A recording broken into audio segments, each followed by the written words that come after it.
Astonishing Legends would like to thank Mint Mobile, Skylight Frame, SimpliSafe, Purple, Squarespace, Wondrium, our contributors at patreon.com, and you, our listeners, for making tonight's show possible. 2 weeks ago, we brought former guest Terry Lovelace back to Astonishing Legends to discuss his new book, Devil's Den: The Reckoning. It's a more in-depth look at his personal story, as well as a collection of some of the most bizarre tales you may have ever heard from folks who reached out to him to share their experiences. Tonight, Scott and I will share some of our favorite stories from Terry's new book, and then Terry himself will be reading 3 of his personal favorites as well. These stories will leave you questioning reality. They certainly have for us.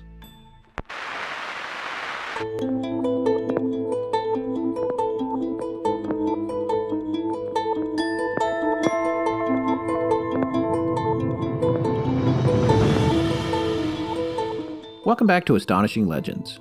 I'm Scott Philbrook, and this is Terry Lovelace. According to the Apple Store, between 5:23 and 5:24 a.m., when I thought I was asleep in bed next to my wife, my phone at least was 60 feet over my house. I don't know. I don't understand that. Join us tonight for the final part of our most recent series with Terry Lovelace.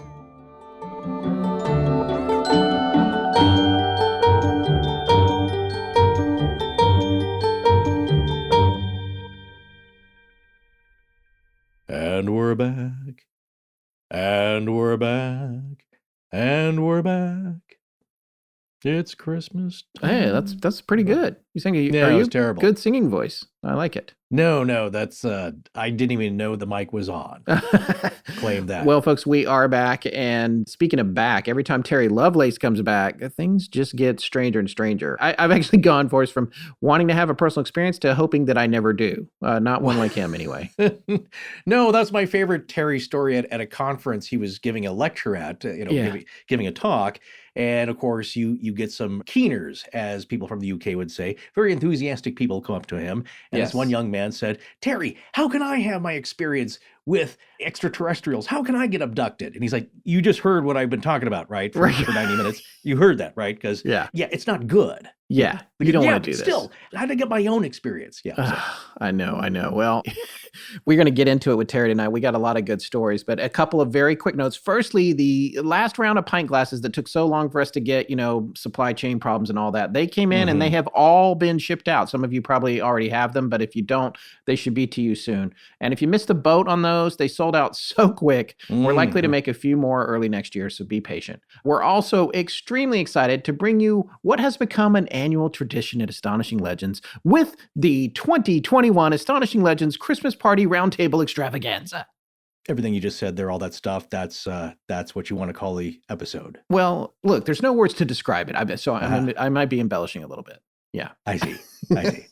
All right. Well, Scott is definitely having delusions of grandeur, but folks, we are excited to welcome back Jim Harold, Richard Haddam, Micah Hanks, and Rob Christofferson to reflect on 2021 and enjoy some spiked eggnog and holiday paranormal talk. Yeah, it's going to be a blast. All right, folks, we've got a great show for you tonight, so let's get into it. I'm also going to be drunk. No, not, at the Christmas thing, not tonight. Yes, not tonight. Yeah, that's good. So what we decided to do for tonight's show was share some stories from Terry Lovelace's new book, Devil's Den: The Reckoning.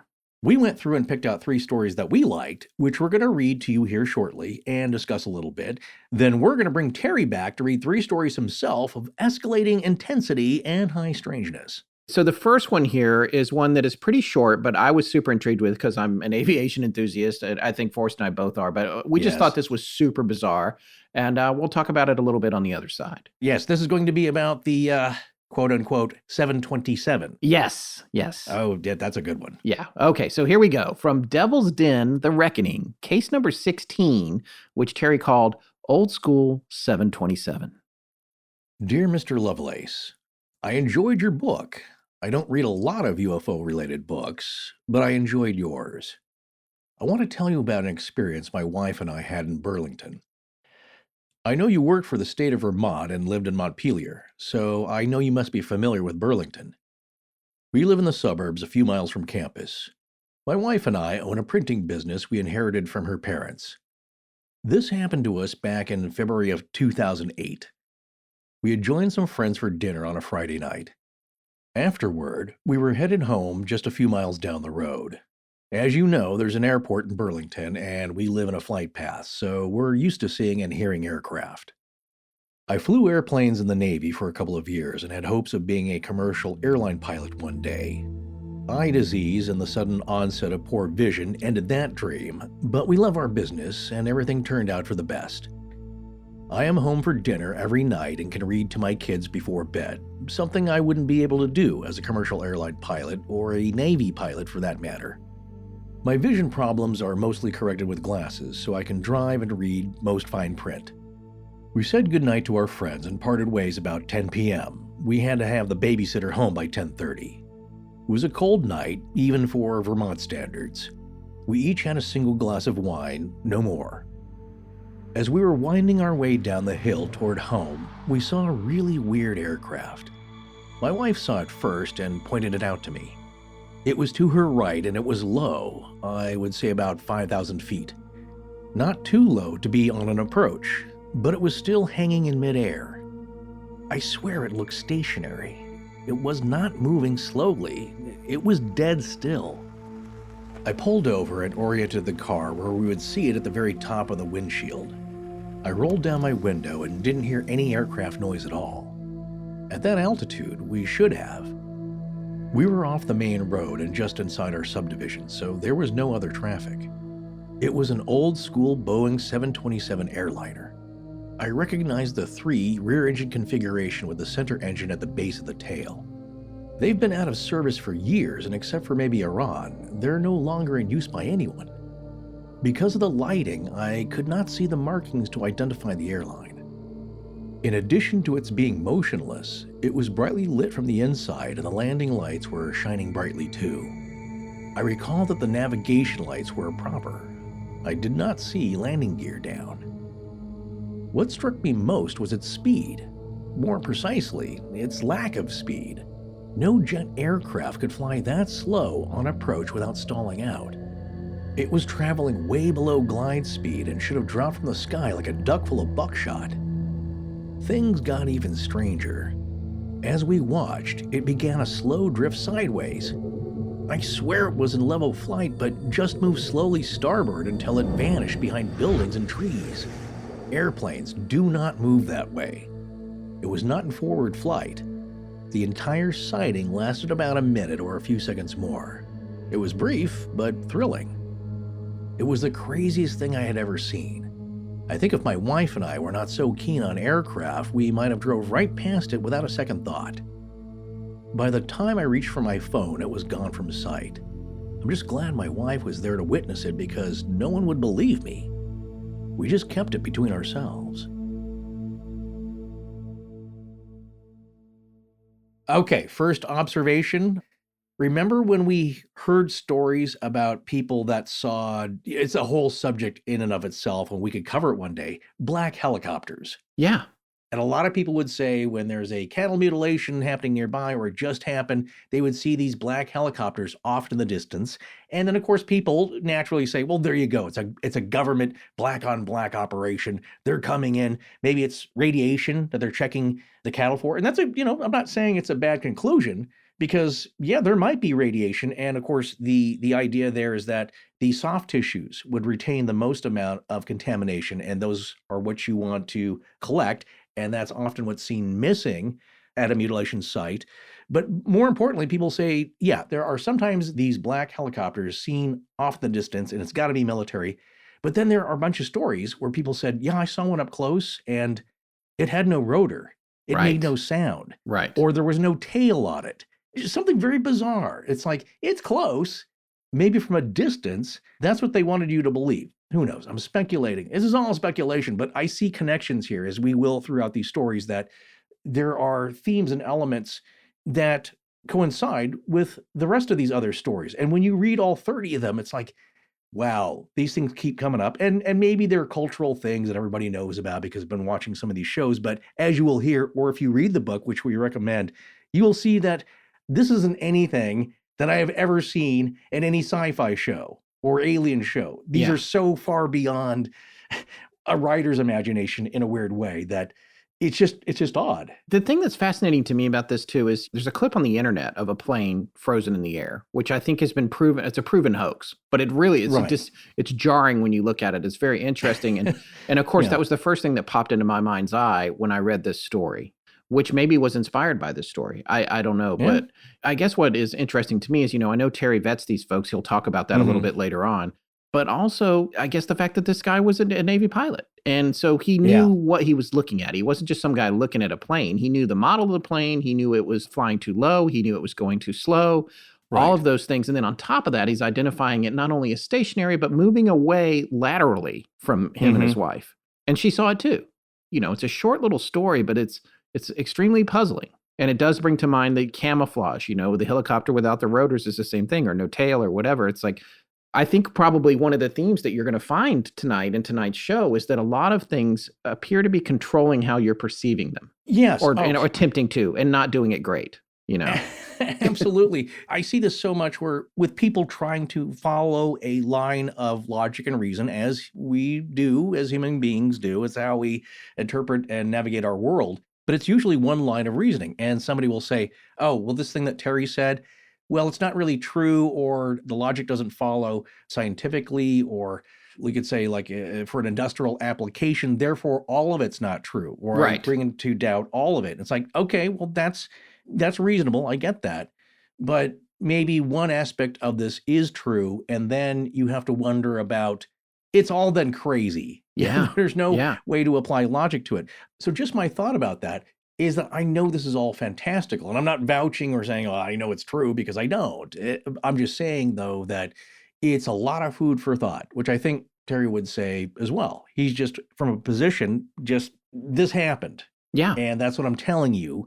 You don't have to buy it all. And certainly from the feedback we have gotten, that some people don't, but a lot of people just, it's like, I don't know what to make of this, but it's chilling. Yeah, I agree. Even these small encounters, how they affect people's lives. And like I said, we're going to get to some of these where it seems like a pretty innocuous encounter or just something weird. Yeah. But like with the stories that we've heard from Dan Povenmire and Rich and Susan, that's the first thing I asked Dan when we met up. I said, hey, do you remember that story about that encounter you had with Missing Time? He's like, do I remember it? I've been thinking about it like every day. Yeah. For 20 years. Yeah. These things never leave you because it's like there's such big head scratchers that it's become part of your life. It does. And I'm sure after a while, you start to wonder, it's like, did I imagine this? Do you even believe yourself anymore when something that fantastic happens? Well, that brings us to our next story here. This is another one that I liked because of the common ground it has with Terry's experiences with the monkeys that he talked about in part 1. He talks about actually in both of the Devil's Den books. This one is case number 4 from Devil's Den: The Reckoning, and he titled it, Bring in the Clowns. Hello, Terry. I just listened to you being interviewed and thoroughly enjoyed it. A few points really resonated with me, and I thought I'd share my experience. Some of this sounds outrageous, I know. I grew up in a good home in the Denver area. My dad was an engineer, and my mother a CPA. My dad had some wartime experiences as an officer. He never spoke about it, even to this day, aside from some superficial acknowledgments. I'm convinced he suffered from PTSD. He would occasionally wake up screaming, like you. In your book, you talk about being afraid of the 4 monkeys that would visit you at night. For me, it was clowns. I was afraid they would kidnap me from my bed. These clowns seemed non-threatening at times, and I wondered if they were dreams. But I know. I think I went with them, too. We always had a strange home life in terms of presence. A strong early memory of mine is when I was about 4 or 5 and I was being tickled in bed. The thing was, there was no one visible. Around that time, I developed a tremendous fear of clowns, deformed people, and people with mental disorders such as Down syndrome. I also could not sleep with my head out of the covers, and I had a fear of sickness, vomiting, and war. While the clown fear eventually faded, the fear of the handicapped, both mentally and physically, did not. My parents would have to check a store before I went in to make sure it was all clear before I could enter. Years went on and I had various anxieties and hang-ups, but then, around the age of 17 or 18, I started to develop a debilitating anxiety where I would have to pull my car over on the side of the highway, pop the hood, and pretend I was checking out an engine problem simply because I could not tolerate being trapped any longer. I could barely drive down streets with no shoulders. Planes were out of the question, the high floor of a building, classrooms where there was a lecture, movie theaters, meetings, etc. Any situation where I could not leave 100% on my own terms. I would drink a good bit in the evenings, was a chain smoker at the time. I have a tendency towards compulsion. Around the year 2012, I saw what I believe were 2 UFOs. I was out in the evening, and for some reason I decided to look to the sky and all of the lights up there. I locked in on one. After a few seconds of staring, the stationary light just flew off at an incredible speed and then disappeared. This happened 2 more times. Around that same time, a friend called me saying a light in the sky was following her in the car. She's not one for UFO talk, but the light frightened her, and after a while of following it, it just shot off. Around this time, I had a terrible fear of the night, of something coming through the door, something being there. A few years later, I was getting a better handle on my anxieties and was working on the top floor of a high-rise. The office was all windows and had beautiful views. I was looking out the window one late afternoon, and right outside the window, a few feet from me, was this silver blob. It was not a shape, so to speak. The best way I can describe it is that it looked as if it was made of tinfoil over putty that moved and undulated.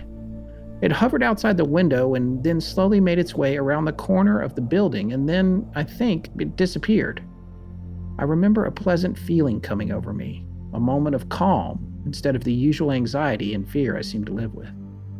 Since then, aside from dreams and a lot of sleep paralysis, I had not experienced anything out of the ordinary until last year.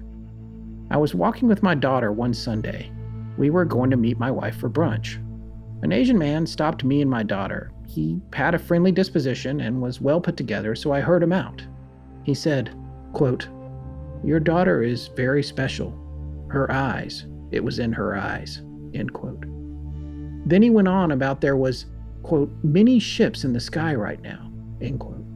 After a minute or two, he carried on with his walk. While writing that last statement, my eyes welled up. She is special. Best regards, Roger. So I thought that was an interesting story. There were a lot of things about it. You know, we have some dear friends who suffer from severe forms of OCD, which we talked about during the Exorcist series. And I know Right. for a fact that our friend that does deal with that and live with it experiences a lot of similar stuff to this person who's writing into Terry. Yeah, we're not suggesting that No, no, our no. good friend is has been abducted or anything, but No. I'm kind of saying the other way around. I'm saying this story, when I read it, it's like, this could be untreated obsessive compulsive disorder. yeah, and we know the kernel of that. At least this is what I gathered from our friend writing up a really thoughtful and insightful explanation article for us. Yes. And then what we've also read in medical articles about OCD, pure O, OCD, all these different Yes. variations in that often, maybe most always, they stem from some sort of traumatic event, some PTSD, usually ongoing because that's, as we were led to believe, a response. It's not a Right. healthy response to deal with that, but it's a response that allows you to at least keep moving on with your life. But again, if you've got to spend 3 hours checking all the light switches and window sashes and all that in your house, that's not very productive. As Right. our friend would say, it's like, well, that's not a great way to deal with it, but it is a way to deal with it. And so what you learn is other ways to get on with your life. Yes. But what I learned here, which was interesting going on what you just said, it's fascinating to me, the strange phobias, Yeah. all these different things that you don't know why you're repulsed by them or frightened of them. You just are. Right. But they don't make any sense really unless something weird happened. And then you wonder, like, what did happen? What did this person see? Yeah. And they don't know why. So Right. it's bizarre. There's a parallel to what Terry said, where he was repulsed and afraid of store mannequins. Yeah. Is it the amorphous shape? And then you do wonder about, then this also translates into another type of experience, which is seeing these orbs outside the window. And again, there's also that, I could say, injected feeling from without into the person where it's like, calm down, relax. You're Yeah. fine now. And Yeah. yeah, Yeah. okay. I don't have this anxiety that this something horrible is going to happen to me again. It's just bizarre. Right. It's a very strange experience, but ones that do have parallels to a lot of these stories that we read. So we want to welcome Terry Lovelace back to the show again. Terry, thanks so much for coming back to see us. Oh, thank you so much for the invitation. It's always a pleasure to be here. Well, we really enjoy having you. You're a very easygoing guest. You're easy to talk to, and these stories are infinitely fascinating, and they really resonate with our audience. It's a real privilege that people share this stuff with me.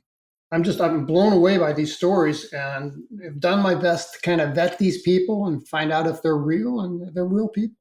Which brings us to our point. What we're doing here, you guys heard our prior episode where we talked a little bit about Terry's new book, and tonight we wanted to come back and deal with some of the stories that were sent into him by folks that had heard his story in various places, and they got in touch with him, and he called down.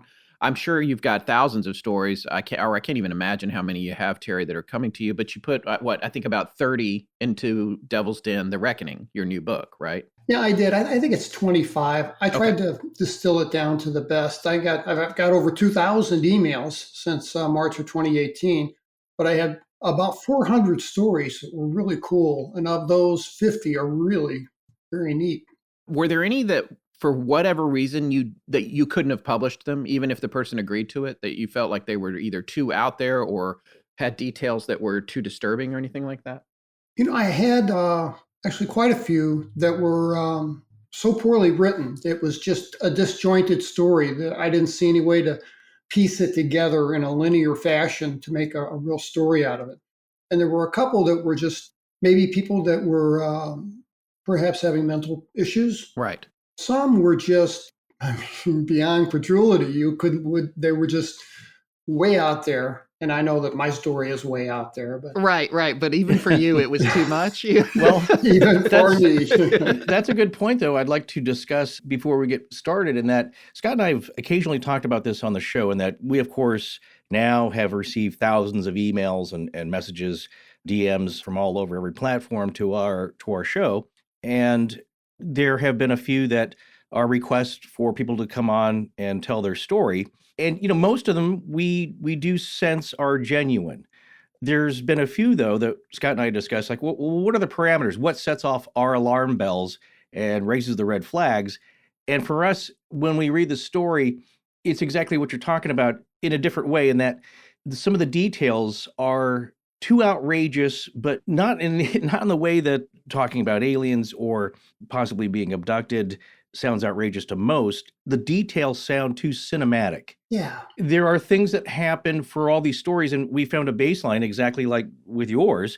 Or if you listen to Betty and Barney Hill and their hypnosis sessions, or anything that just, okay, that's outrageous, but the tone remains the same, and that there are things that seem to happen that, yes, they're outrageous, but they're not the way a movie narrative would lay out. And when people try to convince us that their story is real, we just say, well, that's what would happen in a movie. And I think they're trying to convince us that, yes, this is a crazy, outrageous story. You should let me tell it. But to convince us, they think they have to add stuff to it. And I guess that's my point, is that it seems like there's a lot of added detail that just doesn't ring true. It's too much in a different entertainment sort of way. Is that something you notice, or how does? Oh, no, absolutely. Absolutely. Okay. Having a story of my own, I know that there's only a limited number of facts that I can tell people.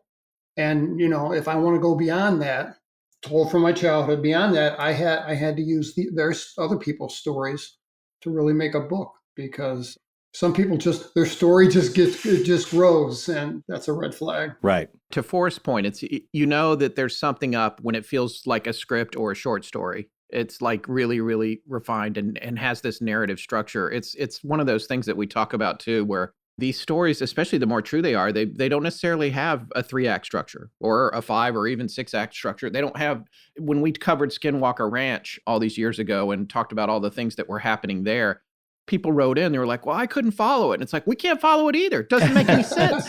Yeah. And Scott, that's a very relevant point here, in that the stories that are real, a lot of them with high strangeness, don't seem to make any sense when pieced together. And so when we get a story, like you said, there's a story arc, and then it's like the call's coming from the basement, that kind of Sometimes there's a button like that where there's a hook where it's like it's something mind-blowing, like the Titanic story we had, but we believe that in that it's still subtle. It's a little bit vague. The things don't exactly line up or make sense, or there's no narrative to them. But again, it doesn't follow like a story where, oh, it wraps up in a neat package at the end and then it blows up and gets crazy and there's a resolution. And I think people generally are trained from all the media we consume that that's how a story is told. And certainly nowadays, with the movies we're talking about, where it's just one digital explosion after another, people tend to go over the top. And of course, nowadays it's fashionable to be hyperbolic anyway. So It is. that's what we see. But in reading these stories, there is a theme, there's a tone, but it's cryptic, it's vague. It doesn't totally make sense, but there seems to be a reason behind it. But it's not a short story, as Scott said. Yeah, and I feel like the other thing is sometimes it's just this simple little event. And you have some of those in your book, and I'm grateful that those are in there. It's not always a really large series of events. It's like this one little thing that happened, but it just makes no sense. And there's more than one witness to it. And when there's one witness, those things can still happen to those folks. But, the rest of the world has a harder time believing it. Like one of the stories we'll talk about tonight, the Christmas story. It's a couple. It happened to both of them. It's not a huge event, but it's weird enough. And I can't wait to share these stories tonight. Mm-hmm. But speaking of which, and you getting contacted, and what I said in part one was like all these emails come in. We get emails when you're on. You're getting emails from all your appearances everywhere. We got an email this morning because as you and I and Forrest are recording this right now, this is the day after we released part one with you, returning to talk about The Reckoning. That show went up last night, less than 24 hours ago. And as I was sort of finishing up our questions here for you today and our little loose outline for our structure today, this email came in that I wanted to share with you. The sender has given us permission to share it. I thought you would want to hear it. So this is coming from Phil B., and it came in 1 hour ago as I'm reading this right now. Hi, Scott and Forrest. I have no recollection of ever seeing an alien or being on a ship, but was astonished when Terry Lovelace mentioned being asked to manipulate a cube telekinetically in one of his encounters. I remember in my mid-teens having a strange dream in which I was expected by an unknown and unseen intelligence to open the lid of a box suspended in a featureless void. I couldn't do this. As I perceived the situation, I had no physical body and was a disembodied consciousness. I woke up in bed feeling frustrated and desperate that I couldn't open the box. And upon falling back asleep, I returned to the void with the unknown presence urging me to try again. This process repeated throughout the night, and I must have woken up 7 or 8 times feeling increasingly like I had disappointed this unseen taskmaster. A curious thing to note, during my teens, I always felt compelled to sleep with a window open, even during the dead of winter with sub-zero temperatures outside. On several occasions, I woke up to find blades of grass and/or fine grains of grit in my bed, despite sleeping in an upstairs room. I also used to have very ordinary and mundane dreams, which would later appear to come true. I am now in my early 50s, married, and have no more premonition dreams, although I occasionally experience moments of weird synchronicity. Perhaps my unseen testers found me disappointingly untalented and dropped me from their program! Signed Phil, and he's from the UK. So I wanted to get your reaction. How does that make you feel, that email? That's amazing. People who've had dreams or experiences where they were in an odd situation and they were asked by a taskmaster to manipulate something. I've had probably 20 people write to me and say they've had these experiences, including, I'll mention her name because she just wrote an excellent book, Deb Cauble, who you may know. Know her name, have not talked to her, but yes. Oh, absolutely. You should talk to her. She's very interesting. Yeah, She was one of Bud Hopkins' patients, clients, right? Whatever the word is. We were at UFO Congress. We were at a dinner and we're sitting next to one another. And she told me about, she had this memory of being on board the ship and sitting cross-legged on the floor and had this, I think hers was a pyramid. Mine was a cube in front of her and was told to move it with her mind. And I just about fell out of my chair because didn't have a clue anyone else had ever had such an experience. I think you mentioned that once before. And have you gotten emails from, you just said, what did you say you've heard from more than a dozen people or a couple dozen people that Yeah, have probably had? 20, Yeah. maybe more. Yeah. Isn't that interesting? And they're from all walks of life, ages, All geographic walks of life. locations. The incidents mostly happen to people in their childhood or adolescence. Right. Well, that's an interesting point. This is something I asked you in our interview because that intrigued me reading about that passage of what is the purpose of that. Obviously, these aren't entities that goof around doing silly stuff. It would be like psychologists performing a simple test. Press this red or green button, you get a marshmallow, and usually it's kids, and you wonder if it's cognitive psychic testing. And one aspect that I think Scott and I, as we've learned more about the field of UFOs and the genre, is that it may all boil down to a tremendous psychic connection, and that there is a consciousness and psychic connection to the phenomenon. And it's not just nuts and bolts. And also, I asked you about the reward. If you completed a task while aboard, a slide went up and it seemed like to be just dark, empty space, right? Yeah, I mean, as a child, I thought I was at the planetarium or Christmas lights or something. You know, they didn't twinkle like stars because I think we were outside the atmosphere. Right. Amazing. Well, anyway, I thought that was an interesting email. I also thought it was a strangely synchronous event to have it come in the moments leading up to when we were supposed to talk today. So the reason that we wanted to have you back, Terry, as we said at the top of the show today, was to share some of these stories from your book, some of the more compelling ones and interesting ones, and talk to you a little bit about them in person. We picked some out that we wanted to get in. We are going to read a few of them. We'd like also, though, we'd be very honored if you would read some of them. Then maybe we can talk about them after you've shared them with our audience. Does that sound okay to you? Oh, I'd be honored. It's a great privilege to share these stories that people have sent to me. These are folks that I vetted as well as possible, spoke with by phone, met in person. They're just very credible, believable people. In terms of your vetting process and that sort of thing, why don't you remind people a little bit about your background and what you had done professionally? Oh, sure. Just briefly. Yeah, I spent 6 years in the United States Air Force from 73 to 79. I have an undergraduate degree in psychology and a law degree from Western Michigan, and made my career in the law, first in private practice, and then I was appointed as an assistant attorney general for the U.S. territory of American Samoa, and then later an appointment to the state of Vermont, same job. Finished my professional career in 2012. Consider myself to be kind of retired. You know, I don't have a 9-to-5 job, but I like to write. Started this in 2018, and it's just exploded. I'm very happy with it. So that's my background. The reason I wanted you to share that is because I think people need to understand that when you say you're vetting people and you're trying to make sure that these stories are real, you have a measured and intelligent approach to that and experience with trying to determine whether or not people are telling the truth in your professional career. Yeah, that's a very important skill to have. It absolutely is, especially considering where you're at now and the kinds of things that you're coming across. I just want to say that these aren't all terrible. Sometimes they're kind of amusing and friendly. Right. As we're about to find out with our next story from Johannesburg, South Africa. Strangers in the Pasture, from Byron, Johannesburg, South Africa. Dear Mr. Lovelace, I'm a 34-year-old mechanic in Johannesburg. Actually, we're in a small hamlet in the country a bit outside the city. The area is mostly ranchers who did business with my father before me. Farming machinery and trucks are the bulk of our business, but we can fix about anything mechanical. We know most everyone. It is a family business begun by my dad in the 60s. It's me and my aunt and uncle now. We own a cottage attached to the shop, and we have a little land to grow our vegetables. Now, this is hard to imagine, but I have no reason to make it up. I experienced it in 2014, and my memory is clear, and there is nothing wrong with my mind or my eyesight. Late after the harvest that year, an old customer rang my mobile for some help. He was stuck in his field with a broken-down tractor. I'd worked on it before and was familiar with the machine. He broke a belt and asked me to bring another one around to get him running. Easy job. I had the part, so I grabbed my tools and drove over.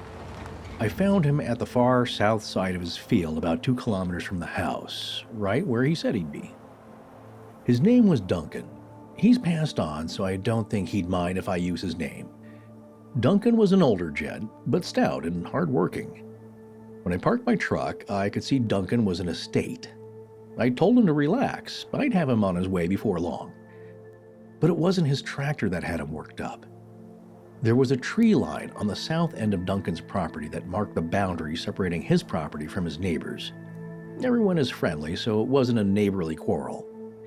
I was confused. He asked me to follow him without an explanation. As I followed him through the trees, he advised me to be quiet. I had a firearm on my hip. Duncan carried his in his hand. That was a little odd, so I drew mine as well. Duncan was not the kind of man to draw his sidearm unless he suspected it might be needed. I was expecting trouble, but still had no idea what the devil could be so dangerous. Troublemakers were the only thing I could think of. Just opposite the trees in the middle of Duncan's neighbor's sheep pasture, there were 4 silver objects about 50 meters away. It was the most unbelievable thing I've ever seen. My first thought was somebody was making a movie. I looked for cameras and there were none. It was just us and these 4 things. They were flat on the bottom, round on the top like half a sphere, and about as big as my Range Rover. They were all spinning clockways at the same time and were about 6 feet above the pasture, casting long shadows eastward in the afternoon sun. There was no noise at all. They glinted in the sun like polished aluminum. I saw no doors or windows, and there were no wheels or legs underneath that we could see. They frightened me. I had to resist the urge to run back to the truck and take off, but I didn't want to alarm Duncan, who was dealing with heart problems. Besides, there had to be a logical explanation for these things. I asked Duncan, "How did you find these on the other side of the trees?" "They flew right over me while I was removing that busted belt," he said. He paused for a moment. He knew I had more questions. Duncan continued, "I noticed their shadow moving across the ground from the corner of my eye and looked up. They were no higher than my barn when I first saw them, and they never make a sound. All 4 were grouped in a diamond-like formation, like you see them now. They passed over me and then dropped low over the trees and into the pasture, still spinning like tops. They haven't moved since. What the hell are they?" My mind was racing for a sane explanation. They could be satellites or military craft of some kind. "They could be goddamn spaceships too," suggested Duncan in a whisper. "No way in hell, Duncan. Whatever they are, there's a sober explanation. I say we walk over there and check them out. I'll show you that they're not from outer space. They're from the States or Russia, maybe China, but there's no such thing as spaceships," I replied with authority. "I'm not getting close to them. I'm staying in this thicket. You go over and I'll cover you," suggested Duncan, holding up his pistol. "Cover me? Are you mad? You'll shoot me in my arse, you fool. Put your pistol away. I'll do the same and walk over to look at them friendly-like," I said. "If you get into trouble, run like hell and we'll make it to your lorry," Duncan advised. With more than a little false bravado, I strolled over there as casual as you please. The closer I got, I could hear a mechanical whining noise and felt the hair in my arms stand up. Whatever these things were, they were generating a magnetic field. I could feel it. The tall grass underneath the things had matted down and twirled together to form a pattern, like a crop circle. I wondered, am I watching these things make crop circles? Duncan became impatient with me. He yelled for me to come back. Instead, I decided to greet them. Looking at the one closest to me, I yelled, "Aita, is anyone there? We're friends." To my surprise, the thing slowed its rotation and stopped dead still. The other 3 continued to spin and never moved. Then it lowered itself almost all the way to the ground but didn't set down. I still didn't see any seams, doors, or joints of any kind. Just a dome of highly polished metal of some kind. Now, this is where things become harder to believe. An arch-shaped portal opened on the side facing me. It opened like a camera lens expanding to make a 2-meter-tall doorway in an instant. There, inside this thing, stood a man in a silver suit and boots. He stood almost 2 meters tall and filled the doorway. His facial features were human, hairless, and maybe of the Mongolian race. He never smiled or changed his facial expression, but I heard him speak by thought transference. I could hear him in my head. All fear had left me, and I was thrilled because I knew I was witnessing something profound. Never changing his facial expression or talking from his mouth, he asked me, "Do you have a wife and children?" His tone seemed friendly enough, but his questions seemed a tad forward. Speaking aloud, I politely told him no and asked, "Where do you come from?" He replied immediately, "We come from a place near the star system you call Orion. We are not here to harm or to help you. We are here to observe. We need to make some repairs. We will be on our way soon," he said, adding, "We make an apology for our intrusion." I assured him, "No worries, take as long as you need." It seemed appropriate to ask, "I know how to repair machinery. Can I help you?"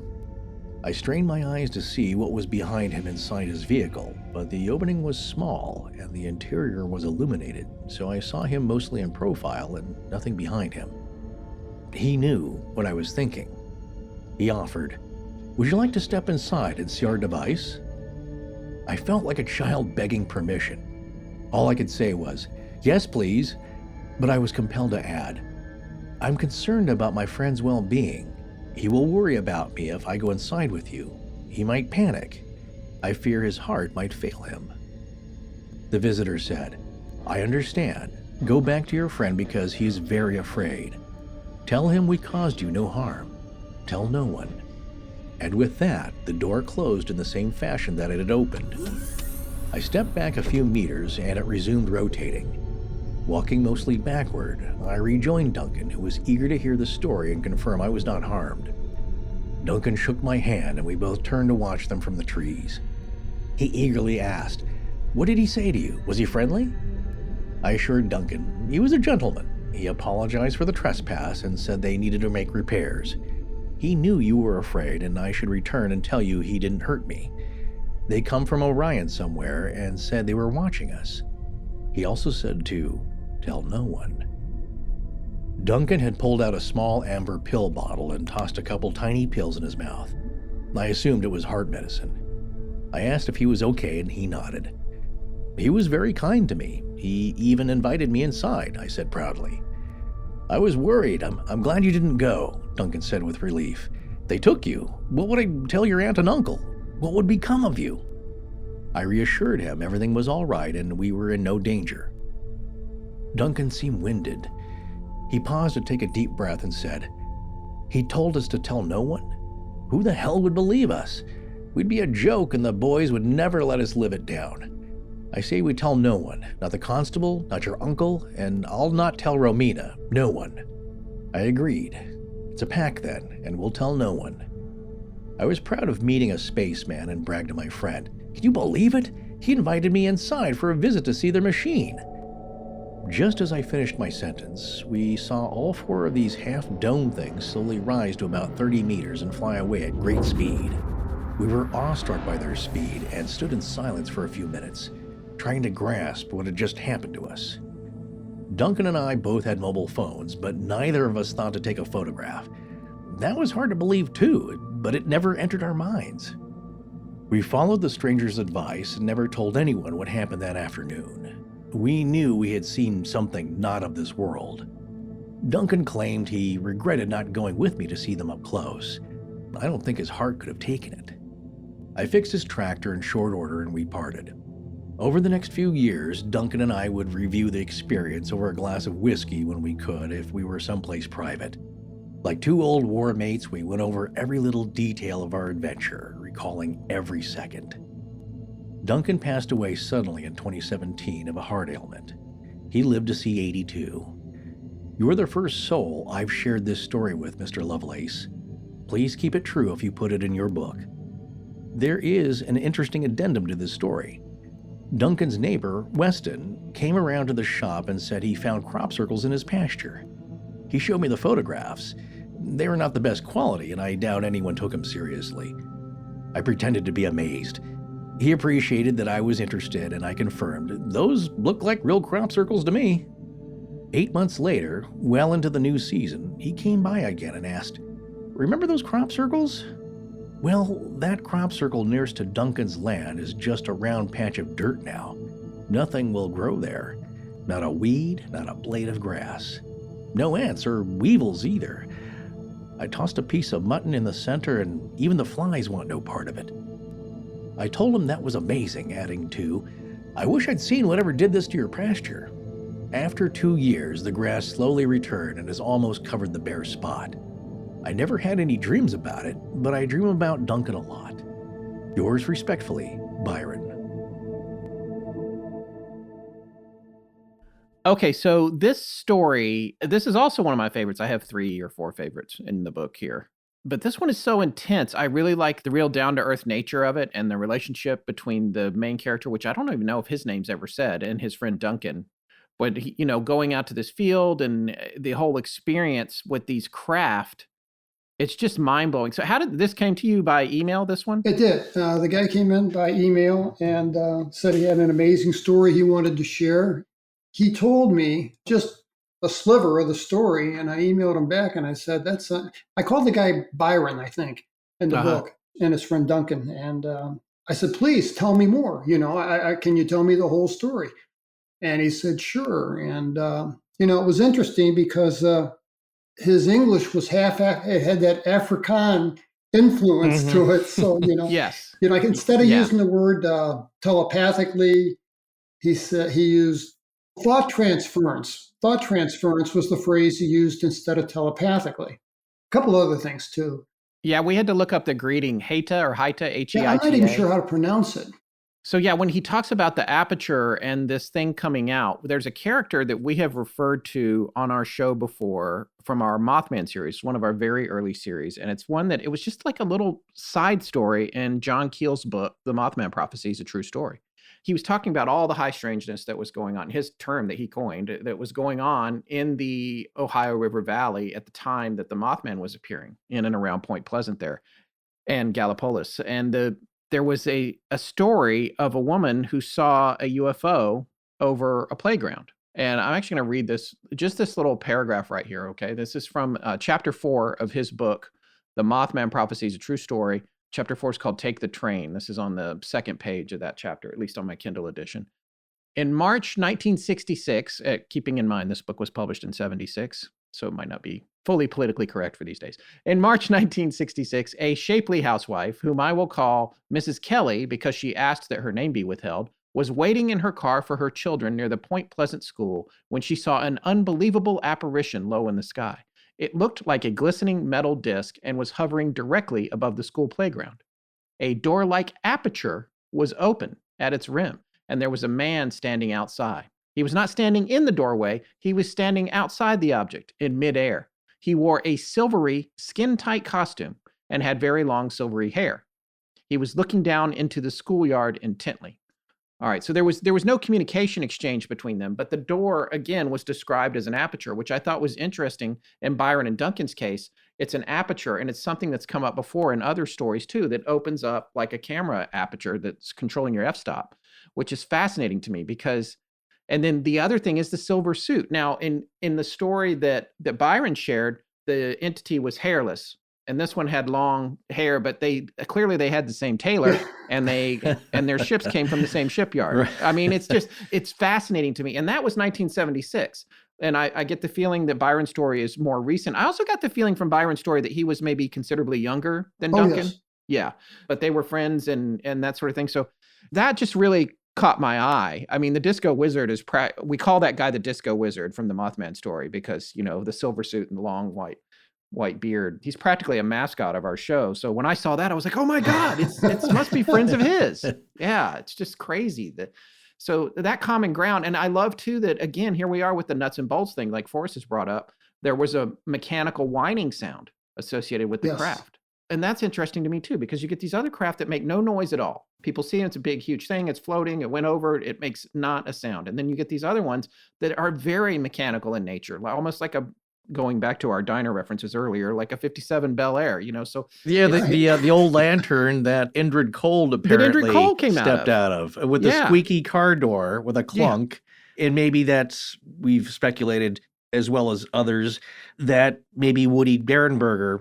That's what he could deal with in his mind, and that was the image projected, or that's the narrative or the images that Woody would have been more comfortable with. It didn't really look like that, but that's how he interpreted it, or that's how his mind at the time did this outrageous event. But the person looked real. I mean, he had this incredible wide smile and he seemed slightly off in that uncanny valley way, but for all intents and purposes, seemed pretty normal and human. What's interesting about this case, though, is that there is also a human aspect in that Byron described him, I think, as being Mongolian looking. Yeah, he said Yes. he appeared to be of the Mongolian race, his words. Right. But mostly, yeah, like humanoid, nothing, no giant eyes or Yeah. gray skin. It seemed to be fairly normal, and their interaction was pretty normal. And then the other thing that we liked about the story, I think you do too, is that it doesn't end badly or very negatively. Unlike the story about the firefighters out on a javelina hunt, that could be a play in that it's a lot about that story is not about the fantastical mechanical things or lights and spaceships and operating theaters. That story to me really hit in that it's about the relationships between all of them and how they deteriorated and how the themes of nobody wanting to talk about it afterwards, about anger, about this kind of violation, the helplessness, and how they all deal with it differently. Like I said, that could be a dramatic stage play of just their relationships and how they all deal with it. But again, it rings true in that it didn't get fantastical with lasers shooting about and all this other stuff. It's really kind of a simple story with so many mysteries to it. And it may have started happening. This is the other thing that reminded me of your story, Terry, in 76 or 74. The experience may have started way before the trip, in that their friend Tom suddenly felt like he didn't want to go. Right. It didn't feel right about it. Maybe like he was instructed to stay behind, where the rest of them were compelled to go. And the strange things happening, Mel disappearing before they really saw the lights, I think, in the brush. A lot of these things were happening even before they recognized there was an encounter of maybe just people in the woods with flashlights. I like, the firefighter story because everything seems so normal. And he used that sentence, this is where things got weird. And multiple things are happening at the same time. I'm not sure I conveyed that as accurately as I could have, but the lights are there, Garrett announces, boys, we got company. Yeah. Shots in the air and Billy coming out of the screen door, we lost Mel. Yeah. So much going on at the same time.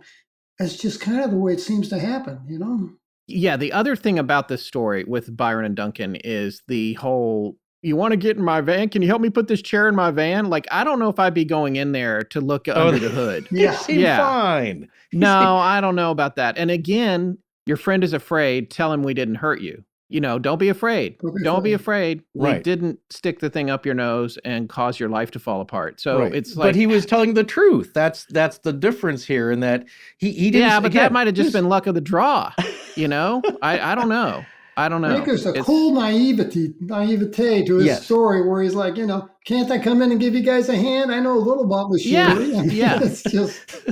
Yeah, right. I know. It's like, what you got in here? Nuclear fusion? I just fixed that tractor. So hey, things all operate in the same principle. But no, taking the guy's statement, and we often maybe we overanalyze statements made from non-human or extra off-world sources. In taking the wording and what does it mean, and in this case, him saying, tell your friend that we didn't hurt you, you shouldn't be afraid. Obviously, he can sense that he's afraid, but it sounds like they've had experience with this before with humans, and that, geez, they all freak out, and then they're telling each other that we probed them and hurt them. We didn't do that. Or maybe they did, but they seem to be knowledgeable that that's the common perception, that we come down here and we hurt you folks, but tell them we didn't do that. And it's like, well, why would he care what their reputation is? And he even says, pardon the trespass, Yeah. Right. So again, it's like all of us humans. Some are good, some are bad, some are neutral. Most of the ones we hear about are a weird neutral aspect. But going back to the 50s and the Space Brothers, and maybe the Nordics and this and that, they're a lot more friendly. They want to help us. And then there's some in the middle that we're doing our own thing. And there's some that, no, we're here to hurt you. And those are the ones that scare people. But in this story, no, I love this story in that It all turns out okay. They talked about it. That's the difference. Years after, they kept discussing it as one of the most incredible things that ever happened to them both. Yeah, he said we were like two old war mates, get together for a whiskey and talk about it whenever we could. Right.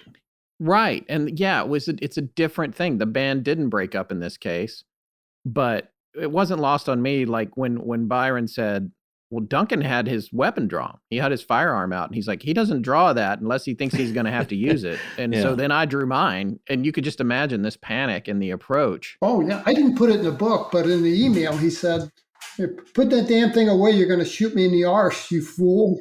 Oh, no, that is in the book. Did I put that That's in in the there. You did. Yeah. Yes, that was a LOL I mean, it's moment. like a comedy film of them trying to deal with it. But I also thought it was interesting the way that Duncan saw it, or initially saw the craft, was the shadows passed over, and he looked up, and there they were. Yeah.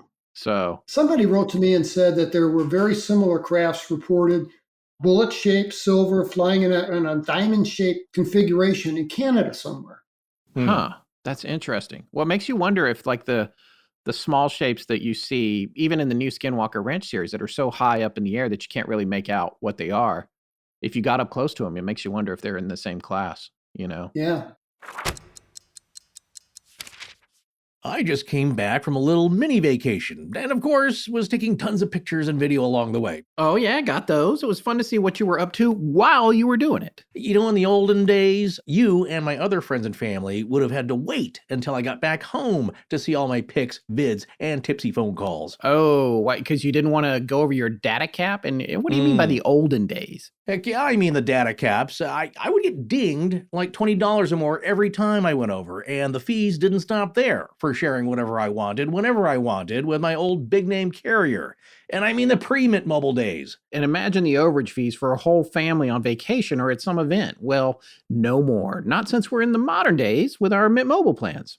And this holiday season, just when everyone is going to be sending and receiving so many precious holiday moments, the best deal in wireless can only be found at Mint Mobile. Right now, when you switch to Mint Mobile and buy any 3-month plan, you get another 3 months for free. As the first company to sell premium wireless service online only, Mint Mobile lets you order from home and save a ton, with phone plans starting at just $15 a month. We've been using Mint Mobile long before this holiday deal, and we gotta say, it's the perfect time to switch. Mint Mobile's best offer of the year is here. For a limited time, buy any 3-month plan and get 3 more months free. Yeah, and all plans come with unlimited talk and text plus high-speed data delivered on the nation's largest 5G network. And that's another thing I enjoyed, the 5G speeds. Everyone listening to this could be saving so much like we are with Mint's buy 3 months, get 3 months free holiday deal. It also makes a great gift for the holidays for someone you know who could use the savings and who couldn't. I mean, now that's a gift anyone could really use. With Mint Mobile, you choose the amount of monthly data that's right for you and stop paying for data that you never use. For a limited time, buy any 3-month Mint Mobile plan and get 3 more months free by going to mintmobile.com/AL. That's mintmobile.com/AL. Cut your wireless bill to $15 a month at mintmobile.com/AL. Well, as you just said, we take so many photos over the holidays, and it's always such a hassle distributing them to everyone because, not everyone wants to see, how can I say this nicely, there's certain people in them. Well, there's an easy, elegant, and cherishable way to do that now. With a skylight photo frame. Yep, way ahead of you, because I've already been sending precious moments to the relatives and gotten great responses so far, which makes them and us feel great. There's something magical about seeing a treasured memory or a new pic of the kid pop up on a skylight frame, Yeah, I know. Well, I just wanted to expand on something you mentioned last time. You were talking about how relatives with memory issues were enjoying the photos. Well, folks in our age range are dealing with that now. And with the losses so many of us have had the past couple of years, it's just nice that people we love and the good times we shared can live on in our hearts and minds with pictures. Oh, that's nice. Well, for those of you who don't know how a skylight works, it's a digital photo frame that you can instantly send photos to via email from anywhere, anytime. It's super easy to set up in under 60 seconds. Any friends or family you give access to can just email the photos they want to share to a personal skylight email address, and they show up on that beautiful 10-inch touchscreen in seconds. Then they can swipe through the photos with a finger and even tap to like and thank the person that sent it.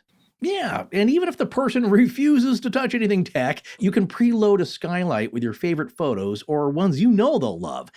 and it makes for a really personal and special gift. Even if you or they don't love the skylight, satisfaction is 100% guaranteed, and they'll offer you a full refund. Yeah, and no one I know that has one doesn't love it. My folks definitely do, and I snagged a bunch of really old family photos last time I was up there, and they're going to be pleasantly surprised when all those pop up. You just ruined the surprise. Well, my parents don't listen to the show. Do yours? Yeah, good point. No, they don't. But you know what? They do love family photos. And now, as a special offer, you can get $10 off your purchase of a skylight frame when you go to skylightframe.com and enter code LEGENDS. That's right. To get $10 off your purchase of a skylight frame, just go to skylightframe.com and enter code LEGENDS. That's SKYLIGHTFRAME.com, promo code LEGENDS. Hi, I'm Nicholas Baguki, and you're listening to Astonishing Legends with Scott Philbrook and Forrest Burgess. Now let's get back to the show. Well, Terry, we were thinking that maybe now you could start the 3 stories that you were going to share with our listeners tonight. And we were thinking maybe the first one, a good first one would be the Christmas store story. Oh, sure. I'd love to. This is actually one of my favorite, if not the favorite story. This is a 67-year-old woman from Henderson, Nevada, who contacted me. 76-year-old widow. We spoke on the phone. And she was very articulate. She has a degree in fine arts or something, does charity work on a regular basis. I asked her, well, what motivated you to contact me? And she says, well, I'm 76 years old. I'm not going to live forever. And she says, I want somebody to preserve my story. And I said, well, I appreciate that very much. And then she got a little bit defensive and she says, 76-year-old women don't make up fairy tales. So, Right. I believe you. I do believe her. Okay, so this is the Christmas story. She asked to be called Olivia from Henderson, Nevada. Dear Mr. Lovelace, I am a 76-year-old widow originally from Reno, Nevada. I listened to your audiobook and decided to tell you about an experience my late husband and I had on a weekend trip from Las Vegas to Reno in 1968. My late husband was a physician, a nephrologist or kidney doctor. I was a housewife and never worked outside the home. We never had children, but we had an active social life. We used to enjoy the drive from Vegas to Reno to visit my sister and our friend who owned a successful automobile business there.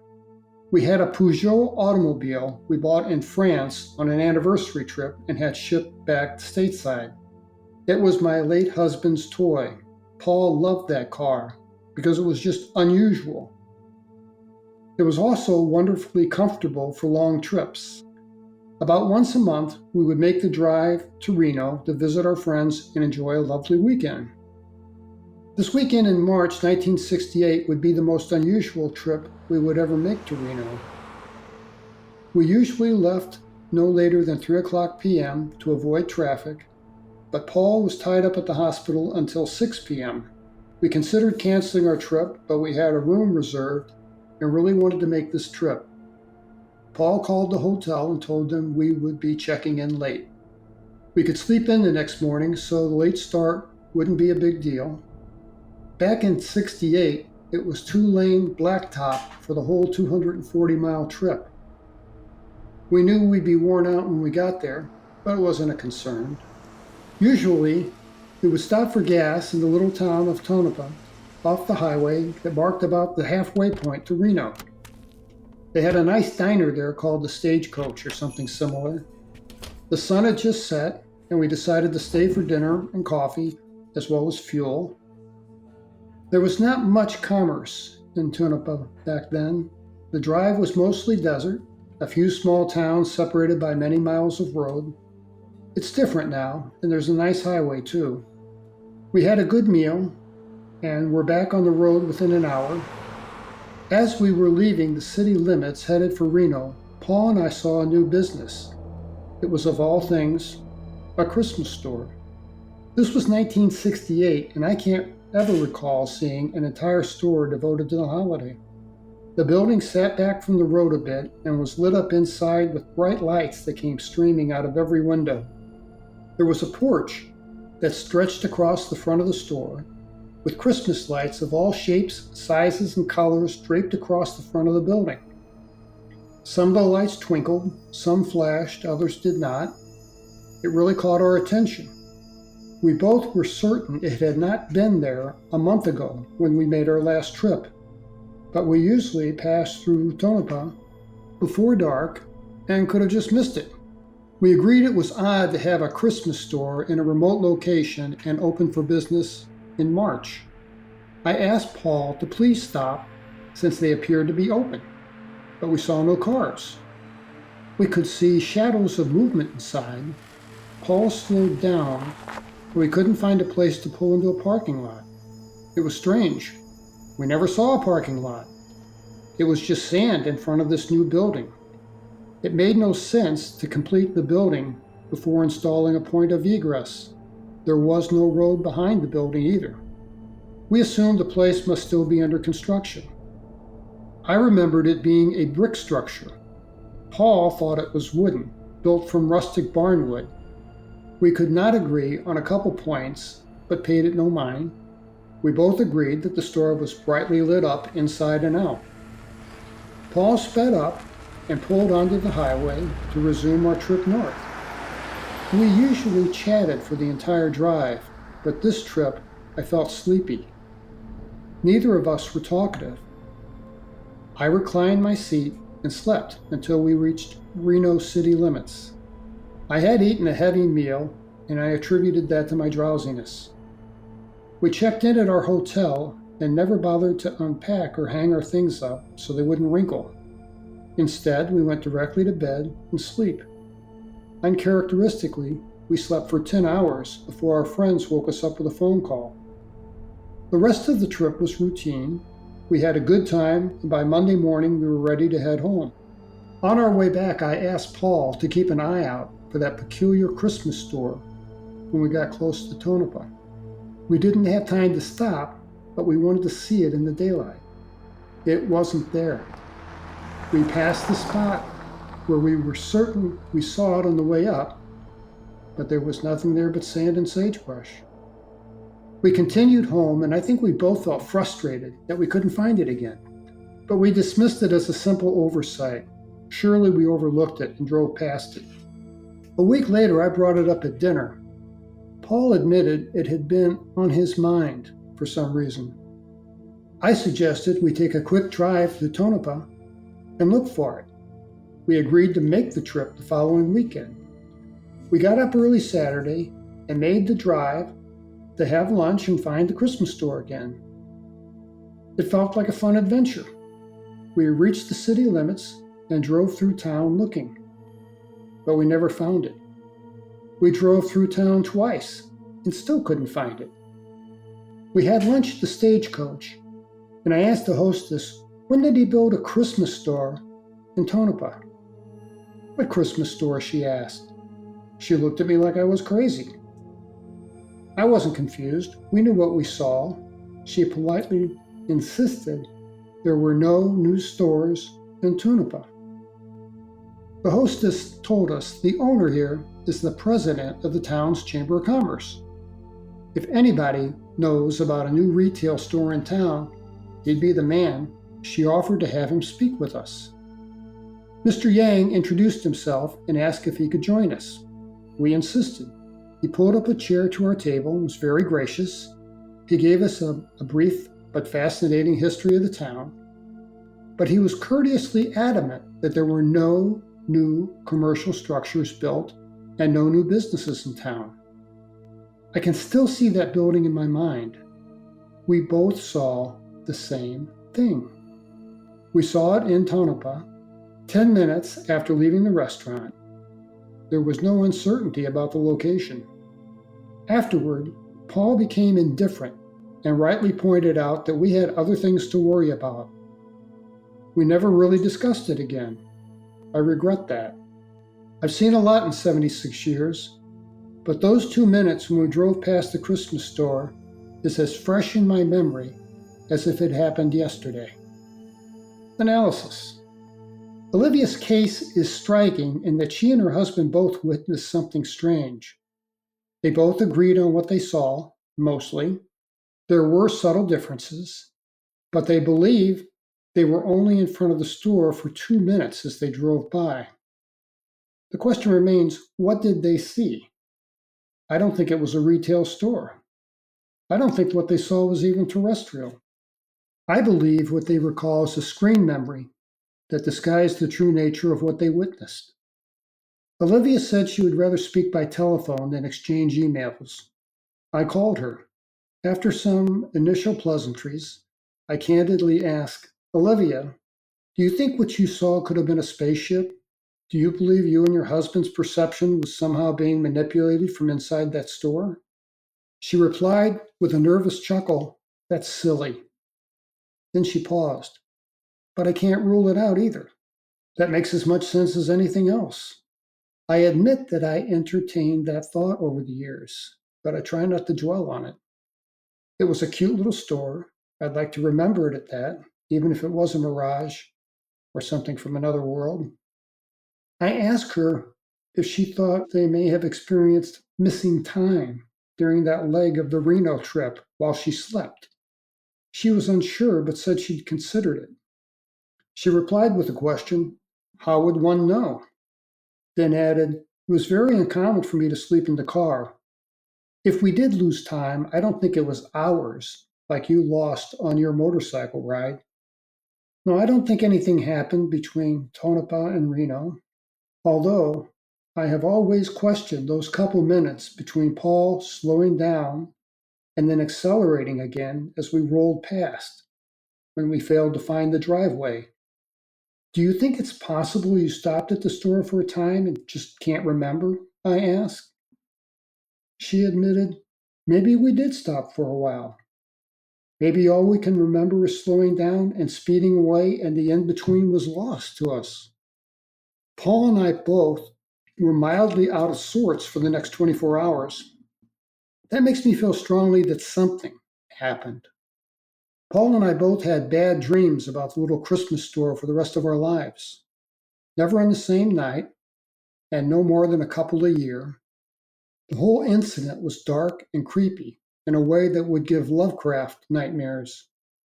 Do you still have nightmares about the incident? I asked.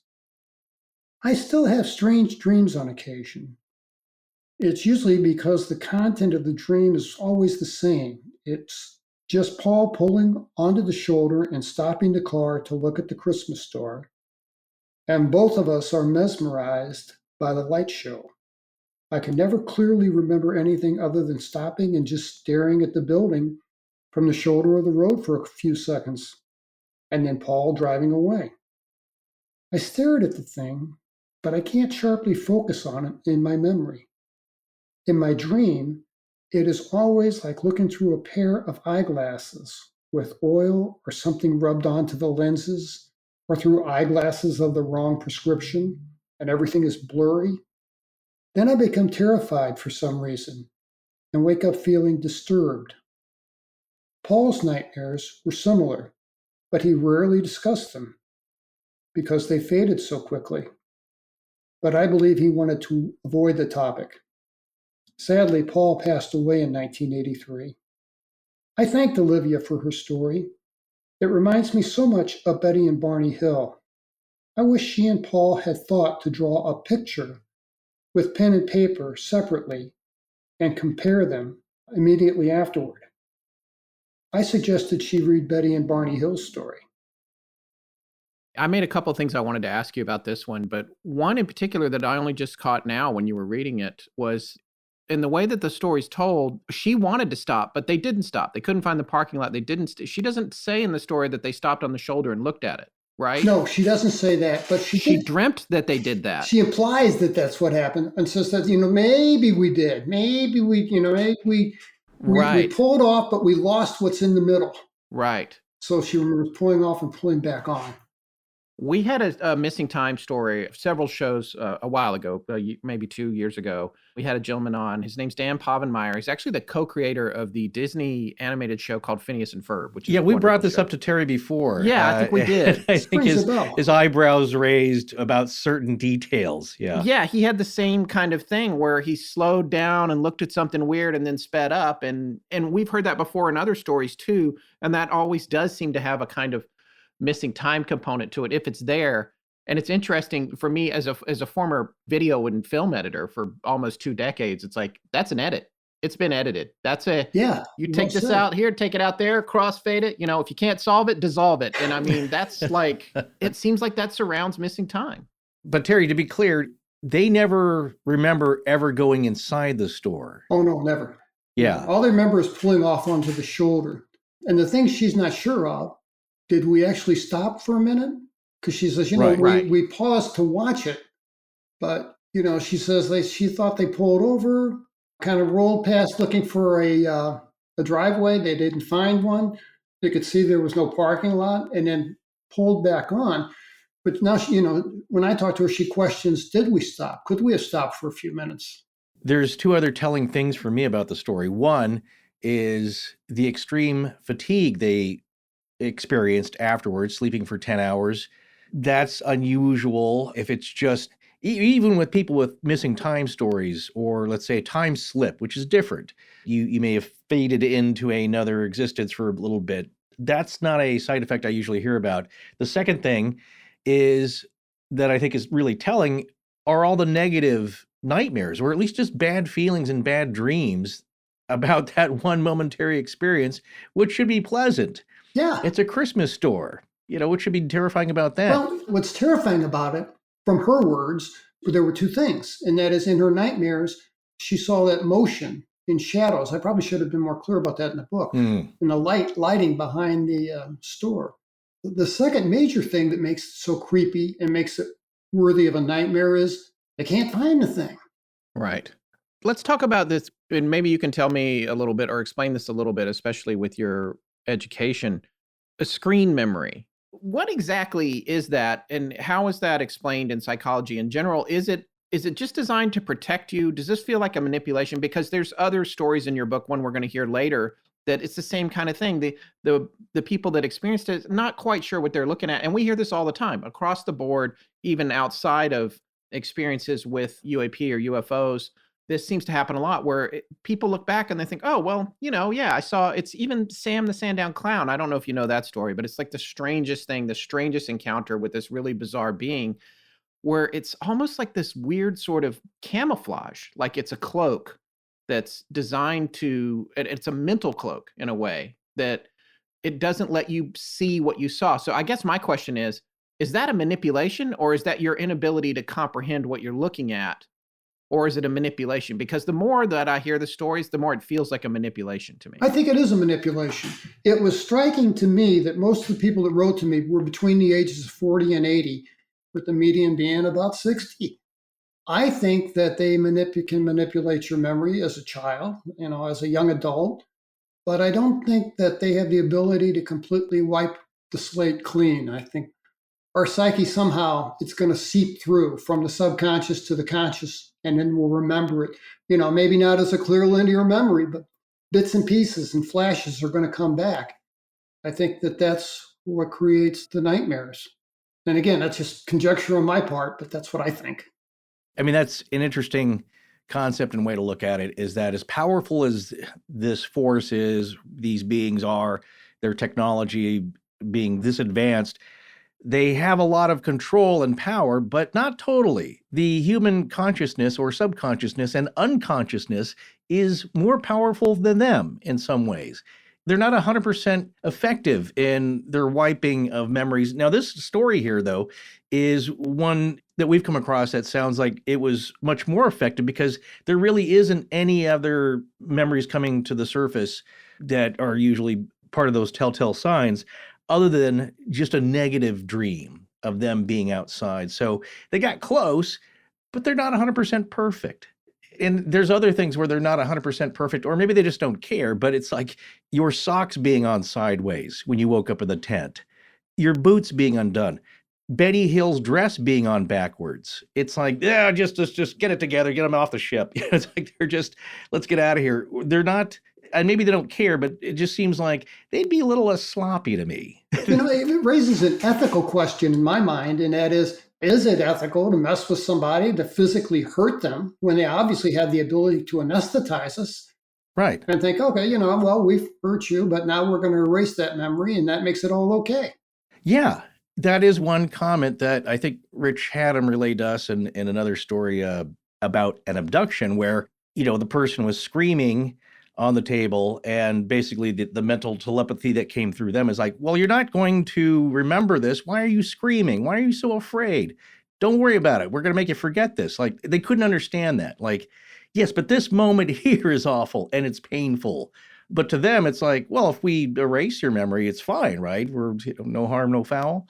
Yeah. They don't line up with our thinking at all, or not much, or they just don't care. Yeah, well, that blows my mind, because I would think that if a society is going to advance, that, maybe their ethics and their way of treating one another would rise proportionately, but maybe that's not the case. Maybe that's not. And then quickly, I just want to relay this. I'll throw it back to Scott here. This story, the setup and the theme and premise of it reminds me a lot of a Jim Harold's Campfire podcast story where listeners send in. They will record segments of their strange experiences, and he will use 2 or 3 of them per episode. This was years and years ago. Scott will remember one of these because this is the one that kind of freaked me out. But one that's more humorous is a similar setup where a couple are on a road trip, not somewhere totally unfamiliar to them, but I think they were passing by and they see this 50s diner. Well, it's lunchtime. Let's pull over, take a rest, get some lunch. That looks like a really fun place. It's all, there's vintage Bel Air Chevys in the parking lot. All the cars look vintage. Like, wow, they really went all out. And so they pull over and they go in, and wow, everyone here is really dressed up. There was an old restaurant chain called Edna Bevick's here in LA, and I think they were originally out of Chicago. Yes, with actors. With actors, but they played it up. They were all real campy. Everyone had a character. One guy was the greaser. You had the poodle skirt gal. Oh, and you had waiters. Real celebrities too, didn't you? It was like Marilyn Monroe and JFK, yes. And yeah. So they really played up that angle. This couple, though, that goes in, they're just like, wow, these guys are really playing this to the hilt. I mean, it's, the guys everything looks like it's from the mid to late 50s or early 60s. All the decor is just spot on. And here's what I find amazing. If you believe all aspects of the story, and I'm going to just because I like it, and also not only is it fun, but just to see if there's any kind of commonalities and differences here between this story and the one we just heard about the Christmas store, in that they order lunch. They ate food there. And here's the other thing, which also ties in with another, I guess, time slip story. They tried to talk to people. Like the waiter came by and the boys came by, and they took the order. They tried to talk to them, but nobody spoke to them. And they weren't exceptionally friendly either. They just they acknowledged them there. They didn't really say anything back. They just like, okay. They ate their lunch and then they left. And they're like, well, that was really fun, but like the wait staff they just seem very neutral, not mean and not friendly, just very neutral. So of course, as the story goes, they kind of forgot about their experience. They didn't experience any other side effects, according to the telling that I heard, extreme fatigue or tiredness or missing time. But they came back on another road trip through there, and of course, the place wasn't there. Right. Same exact spot. And so that is more of you could say a dimensional slip or a time slip story. That's what I was going to say, is when they were reconciling their credit card at the end of the month, there was a thing that said interdimensional diner charge. Yeah. There's a tax. Yeah, there's a tax. Yeah, I was just thinking now, because we've talked about that story so many times. I wonder how they paid. I wonder if they paid cash or... I would assume. Yeah. So where'd your money go? Follow the money. That's what I say. It's who made the food? It's like they ate food from another dimension. And they thought it was good enough that they wanted to come back. It's not like, well, the attitudes aren't great, but just the just the decor is terrific. And then the other story that we loved, this one chilled me and so many others to the core, is a similar thing where a woman and her friend were coming back from a concert. And this would probably be, 1 to 2 in the morning, where bars are still open, and they pull over and it's a roadhouse. gravel road. There's a few cars in the parking lot. They go in. Long This is story Jim Harold short, too, by the way. yeah, this is also on the Campfire. and we've talked about this before. It's one of his most famous ones that ended up in a book of collected stories from his podcast. But long story short, they also go in. They have beers there. They converse with people. Well, actually, they talked to people, and the people turned and smiled at them, and they nodded, but they didn't say any words back. They just they acknowledged their presence. And they seemed friendly, but they just didn't really want to talk. And so the couple thought like, oh, I guess, they're having fun. These all look like regulars. Maybe they just don't want to talk to strangers, but they're friendly. They're just not talkative. Then, of course, I'll spoil it here just because Terry hasn't heard this. They notice a giant mural on the wall. And this is where the one time, and hearing the woman tell the story, it lends a little bit of credibility, but you would think it's a Twilight Zone or a Night Gallery, Rod Serling's Night Gallery episode. They notice this giant mural on the wall, and it's exactly as the interior of the building is. And then they start noticing all the regulars are here, and they're in the mural. Well, there's the bartender with the mesh muscle shirt. And there are those three people over there, and they're playing cards. And wow, these guys must be real great regulars that they put them in the mural. And then they start to look at everybody. It's like everybody here who's in the painting. And then they notice that, if you look out, there's the swinging doors of the door coming into the roadhouse. I'm probably getting some of these details right because it's been so long ago. They see themselves because the woman has, I believe she walked with two canes coming through the door. It's like, is that us in the painting coming into the place? It really does look like that. And I think at that point they decided we better go. Because you may be weirdly trapped here somehow. So they left. Now, here's the twist on this. They came back later, I believe, and the place was there. It's a real place.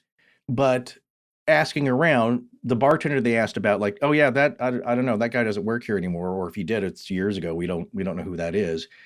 But it's a real place, and it just wasn't open at the time that they arrived at night, or shouldn't have been. So that's another variation. That's why we like to hear these stories and collect them and compare things and the differences in that it didn't seem like an abduction story. Again, another time slip story, but in this case, a time slip inside an existing place or just had another different facade in there, and they didn't want to be trapped in that. Anyway, when she tells the story for the first time, her voice is shaking. You can tell there's a lot of emotion there, and either she's a really great actress or there's something that was deeply disturbing. It turned out okay, but they felt like they just missed being locked into something. Yeah. So those are the differences I see when I hear these stories and compare the details. Is that, again, they seemed fine. Nothing was described later as any kind of after effects other than it creeped them out. And they went back to check on it. And yeah, so it was a real place. So again, all these variations, I don't think you can lock any of these down. But when we read the stories from the latter half of your book, there are common threads to a lot of them, which makes me wonder because these people didn't coordinate their stories. And I don't think it's where they're all hearing the same thing and it's in their imaginations. Let's all include the same items. I kind of had the thought that because I saw this thread of commonality run through these stories, that's partially why I chose the stories I did, because they are so similar to one another in so many ways. I mean, I could give a dozen examples, but that to me, similar stories from different people just make it more credible. I agree. Yeah, and I think people who would use the argument, it's like, of course, we all see the same movies about aliens, and we all see the same stories and hear the same stories with the writers all writing these cliches into them. And sure, we do as well, Scott and I and yourself. We've all seen the same movies and TV shows and this and that and read the same stories. But what's different is that the elements that end up in these stories aren't found in these other popular media offerings, in that a lot of those are cliched, but they don't ring true like these. And so either these people are really clever in writing up these fake stories, or maybe they've misremembered them, but including just enough so that they appear to be unique, but with commonalities, or there is something really common happening throughout these. Most of the stuff we come across, average people aren't that clever or conniving in trying to put one over on people. I just don't buy that even if it's subconscious, sure, there are some tropes. And that's what we talked about at the beginning of the conversation, is that those show up in the stories that we don't tend to believe as much. Yeah, agreed. not the ones that we hear here, because it's, again, not so entertainment fantastical, but just philosophically fantastical, just metaphysically fantastical, just strange, and they don't make much sense. And you don't also have many threads to go on as you do in some of the stories that are less credible to us. I know very little of, or hardly anything about the Bigfoot phenomenon. Mm-hmm. And in October, I got invited to a Bigfoot hunt. So I went, and I heard some strange things. I heard some knocking of wood, just things that were a little creepy. I never saw anything. And then someone told me recently that they read a book by David Paulides, who I Oh, yeah. all the respect in the world for, wrote a book called Tribal Bigfoot before he became known in the 411 series. Right. Okay. So I had to read it. And again, commonalities all over the place. I mean, just same story, different location. Maybe it's got brown hair, maybe it's got black hair. I guess you could ask, does that make it less credible or more credible? David Paulides, I think, is a pretty good observer, somebody who reports what he sees or finds, but doesn't draw conclusions. Right. Who knows? Have you ever thought of giving the gift of safety? Is that like The Gift of Fear by Gavin DeBecker? I knew you were going to mention that, and normally I'd poke fun at you after teeing it up for you like that, but you're actually not too far afield my point here. Which is? Well, that you can actually give someone a gift of safety and peace of mind, or gift that security to yourself and your family. Oh, we're talking about Simply Safe here. Well, it makes a terrific and practical gift for anyone you care about, like yourself. And if you've ever wanted to make your home feel safer, this is the perfect time to take action, because this week, our friends at Simply Safe are giving Astonishing Legends listeners early access to all their holiday deals. 40% off their award-winning home security. Wow, that's a lot. Well, we love Simply Safe because it has everything you need to make your home safe. Indoor and outdoor cameras, comprehensive sensors, all monitored around the clock by trained professionals who send help the instant you need it. And those sensors include things like the best in smoke detection, deadly gas leaks, freeze and flood sensors, all things that are so important, especially this time of year.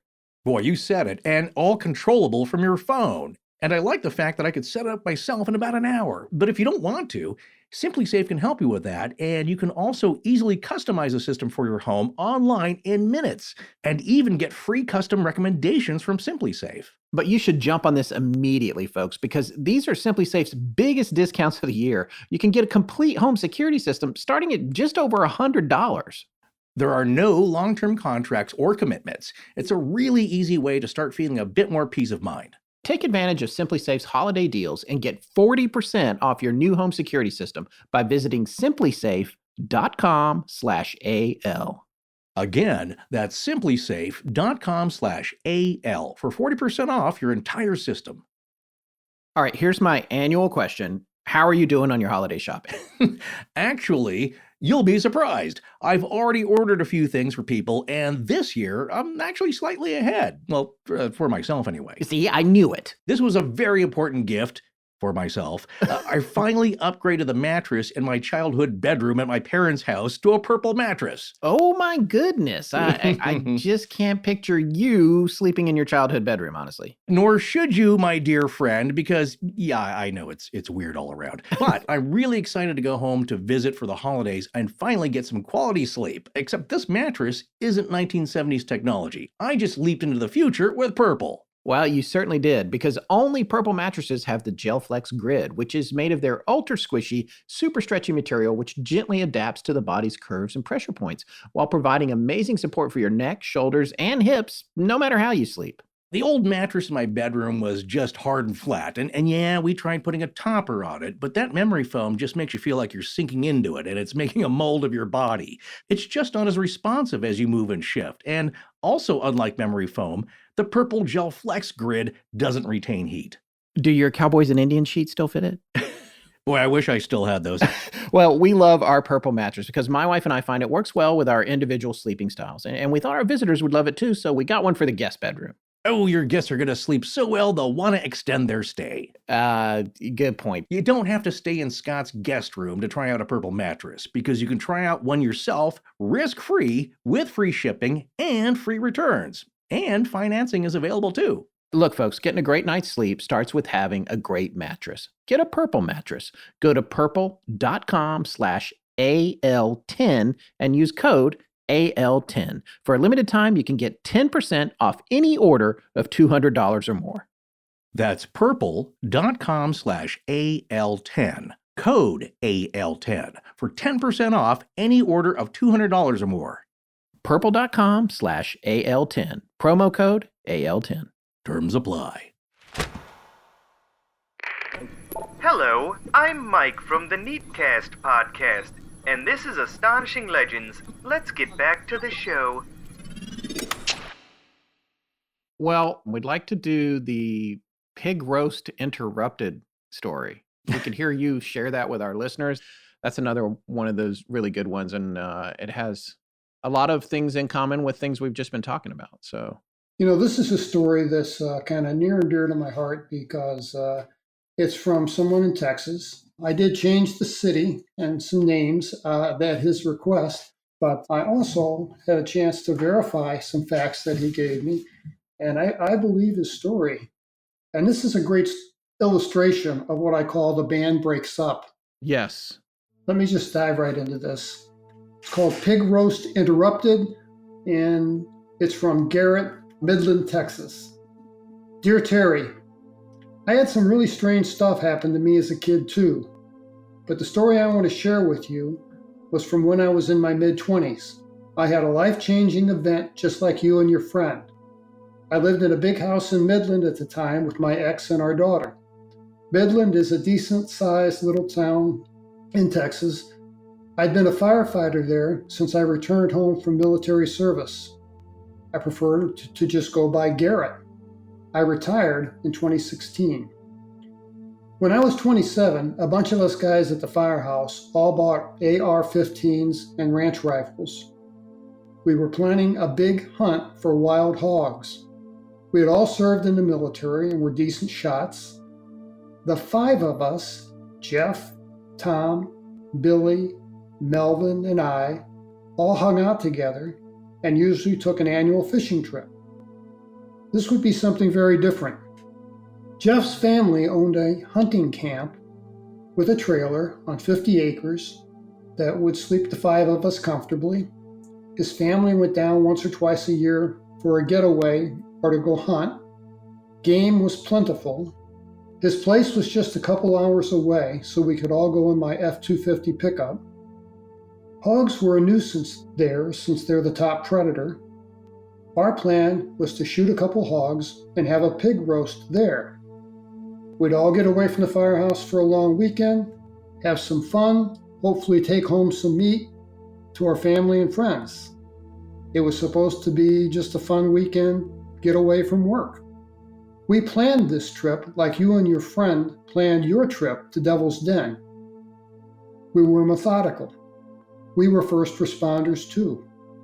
We stocked and took care of our fire engines and vehicles, keeping everything in order. Unlike your trip, though, we didn't forget a single item on the list. We were obsessed with this stupid hunting trip, and it didn't turn out like it was supposed to. Not at all. Everything started out well.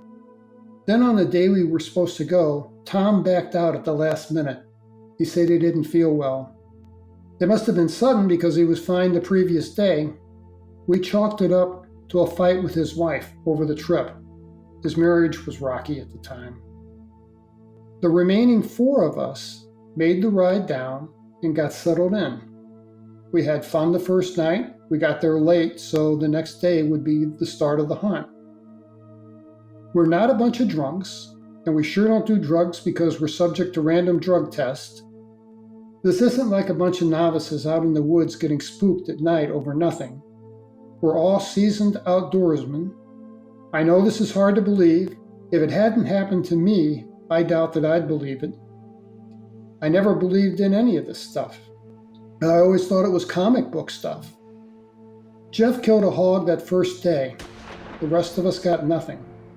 We teased Jeff about having the home court advantage, but it was his place and we were his guests. There'd be another hunt the next day. At least we had a pig to roast that second evening. Even if we didn't bag another pig, it would still have been a nice trip, and we'd have some meat to take home and share. Billy was a great cook. That evening, he and Jeff used a wheelbarrow to take the pig a good piece away from the trailer. Jeff's family had a special spot with a hoist. It was 200 yards away, so not to draw coyotes or stink up the place. While Billy and Jeff did the butchering, we set up the pit for the roast. We had a nice fire going, and it was just getting dark. The smell of the firewood was nice, even for firefighters. We were all in good spirits and hungry. Finally, the hog was on the spit, and the four of us sat around and talked about guns, the firehouse, the latest gossip. Billy's skill as a cook meant we'd have a nice dinner. We could hear the coyotes and the crickets along with the crackling fire. By now, the smell of the roasting pig made us all pretty hungry. It was a pleasant evening, good friends and good conversation. It was the last time the four of us would get together outside the firehouse. Melvin was in his early 50s and close to retirement. We all knew he was struggling with his health and pitched in to help cover him on the job. This night, Mel was anxious for some reason. Jeff asked him, "Hey, old man, you all right?" Mel said, "Yeah, but I think I need a nitro." "No big deal. I'll pop one and lie down on the couch for a while. I'll be good as new by the time the pig's done. Wake me if I doze off." With a wave and a good night, he went inside the trailer and shut the screen door behind him. That left the three of us, me, Jeff, and Billy. I sat with my back to the trailer, facing outward. I could see the ridge where the forest got thick, 50 yards away. That's when I saw what looked like a couple of guys with flashlights in the woods. I never saw the guys, but I sure as hell saw the beams of light dancing around in the thick woods. I announced, "Boys, I think we have company." Jeff and Billy turned around and saw it too. Annoyed, Jeff said, "Poachers probably. Our place is well posted. Pretty ballsy to see the fire and not give a damn. That's why the lights are in the trees." I asked, "What do we do?" Without warning, Jeff angrily pulled out his .45 caliber handgun and fired 7 shots into the air. "We let them know we're here, and they're not welcome. That's what we do," said Jeff. Jeff was pissed off that someone would trespass. Their trailer had been broken into the previous year, so it was a sore subject. He ejected the empty magazine and popped in a fresh clip, slamming around into the chamber in one smooth motion. "That'll fix their asses," he said confidently, expecting them to leave. I asked Billy to go check on Melvin. The last thing we need to do is trigger a heart attack for our comrade with an unexpected burst of gunfire.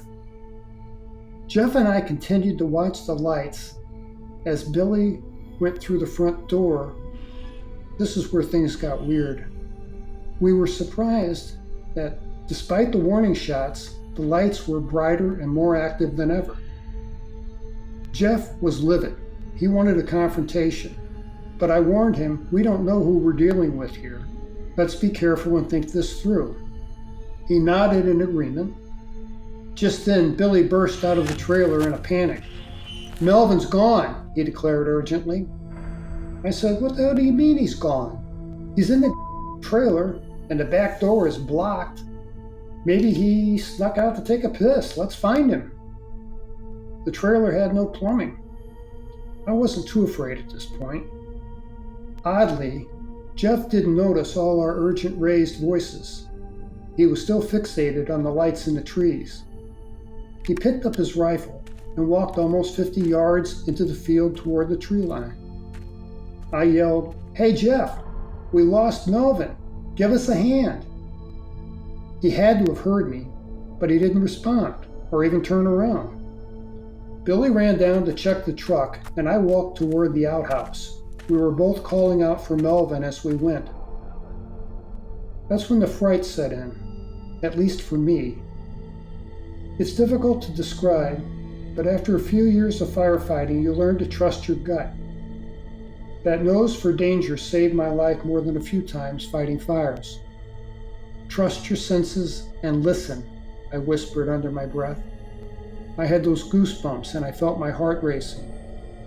Something was just off, not right. I got to the outhouse and reached for the wooden door handle, calling out, "Hey Mel, you in there?" I recall the feel and texture of the wood to my fingers. The next thing I knew, I was in the trailer in the recliner. I heard Jeff's voice and opened my eyes to see the yellowed drop panel ceiling of the old trailer. It was early dawn. I sat up. Melvin was back on the couch with a sheet pulled up to his neck. Jeff nodded at me and walked over to the couch. I think we both had the same fear. Jeff kicked the sofa with his foot a couple times. "Hey, old man, you all right?" Melvin stirred and then sat up and asked, "How was the pig?" "Good question," said Jeff. We rushed outside to the fire pit. Jeff's pig was burnt to cinders on the bottom and an uncooked, ugly gray color on top. It was garbage. The embers were cold. Without another word said, we went back inside. Billy was up now, but kind of out of it, struggling to make coffee. Jeff announced, "Hey guys, I say we head home. Any objections?" There were none. After all, it was his trailer. I asked Jeff what he wanted us to do with the pig carcass. He said, "Leave it for the coyotes. I don't give a damn." So be it. We started loading the truck. That took maybe 30 minutes, and we were back on the road. In my head, I kept going over and over the facts of that night. Where the hell did Mel go? Was he in the outhouse? How did I end up inside the trailer at sunrise? We'd all had a couple beers. I mean, it was boys' night out, but no one was drunk, I swear to God. Billy sat next to me in the truck and played with the radio. Jeff and Melvin were both in the back seat and slept the entire way home. Billy and I admitted we felt like we were coming down with the flu. There was little to no conversation. I don't get it. I felt angry at Melvin for the disappearing act. I felt angry at Jeff for walking out of camp toward what could have been an armed poacher, and Billy for just being so damn useless. But I didn't want to confront anyone. I didn't even want to discuss it. Everyone was in the same frame of mind. We were back at the firehouse on Tuesday afternoon to begin our shift. Tom joined us, full of enthusiasm and questions about the big hunting trip. His questions made us uncomfortable. No one wanted to talk about it. I just wanted to forget about it. Then Tom asked, "Why'd you guys come home 2 days early?" Jeff went off on him. "If you weren't under your old lady's thumb, you would have been with us. It just wasn't a good hunt. Get it? Now give it a rest, will you?" The gang of 5 never got together again, socially. I asked to be moved to a different shift. Billy moved to another duty station on the other side of town for a year. Mel retired early for medical reasons. He was dead from a heart attack 2 years later. Billy opened a successful barbecue restaurant a couple years later and left the fire service. Tom split up with his wife and moved to Little Rock, Arkansas, where he was picked up as a paramedic serving the city. I left the firehouse 3 years later and went into the concrete business with my brother-in-law. That was a good move for me and my family. We never faced it. The nightmares began a month later. We slept at the firehouse. When one of us woke up screaming, everyone knew it. We all took our turn. My dreams are so peculiar. Even after all these years, they're still vivid and always the same. It's odd that nothing particularly frightening even happens. But they all take place at Jeff's hunting camp, usually beginning with a frantic search for Mel, ending with me seeing what looks like hooded figures crossing the field in our direction, and Jeff walking out as if to greet them. The lights are always on in the background, illuminating the woods. I have trouble waking up from the nightmare. and screaming is the only way to break out of it. It's embarrassing in the firehouse, and it scares the hell out of my girlfriend at home. About 6 years later, my girlfriend and I dropped by Billy's restaurant for some barbecued brisket. It was my first time there. Billy was in the kitchen. I asked our server to please let him know an old friend was here. Just as our food came out, Billy followed in his chef's apron. He asked the waitress to bring us all a cold bottle of Shiner beer. We shook hands and I introduced Sarah. He pulled up a chair. I complimented him on his restaurant and said the brisket was phenomenal. He thanked me and was obviously pleased and proud about his restaurant. We made small talk. The last time I saw Billy may have been at Mel's funeral. I asked him, Billy, what happened to Mel that night in Jeff's hunting camp? Billy looked stunned by the question. I don't know. Then he paused and asked, still having the dreams? I admitted, yeah, now and then. Me too. Enjoy your meal and come back and see us, Billy said, shaking my hand. He knew I wouldn't be back. Analysis. There is a Latin legal term that fits nicely here. It's re ipsa loquitur, or the thing speaks for itself. Without competent hypnotherapy, I doubt if we'll ever know any more details. If Garrett does seek regression, he promised to call me with the results. I note that Garrett began his correspondence with admitting childhood experiences as well, but he declined to discuss them. Wow.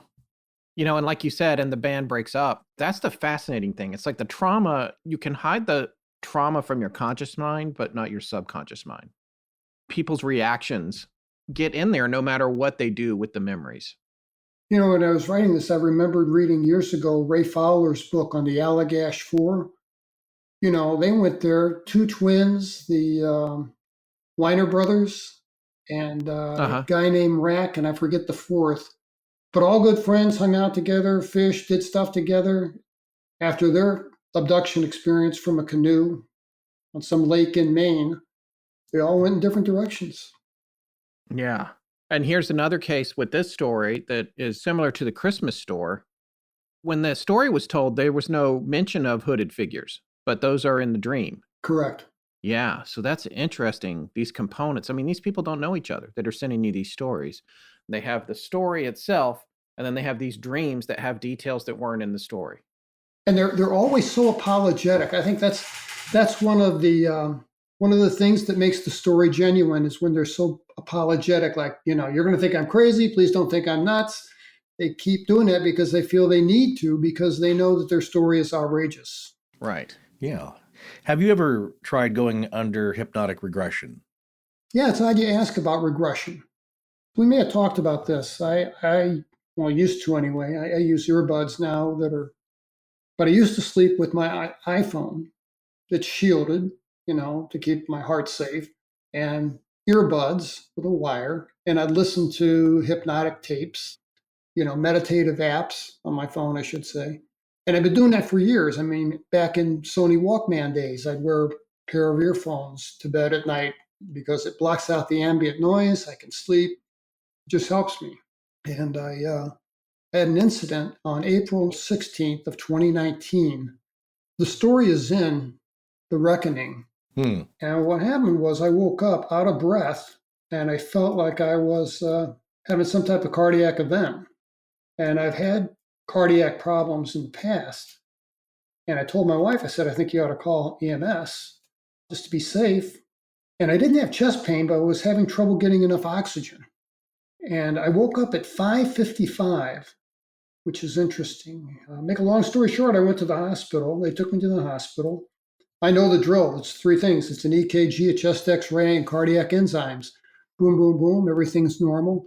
And they cut me loose after about 7 hours. And I go home and I feel fine. Actually, I felt fine about an hour after I woke up at 5:55. My pulse was, tachycardic, and it came down. My blood pressure came down.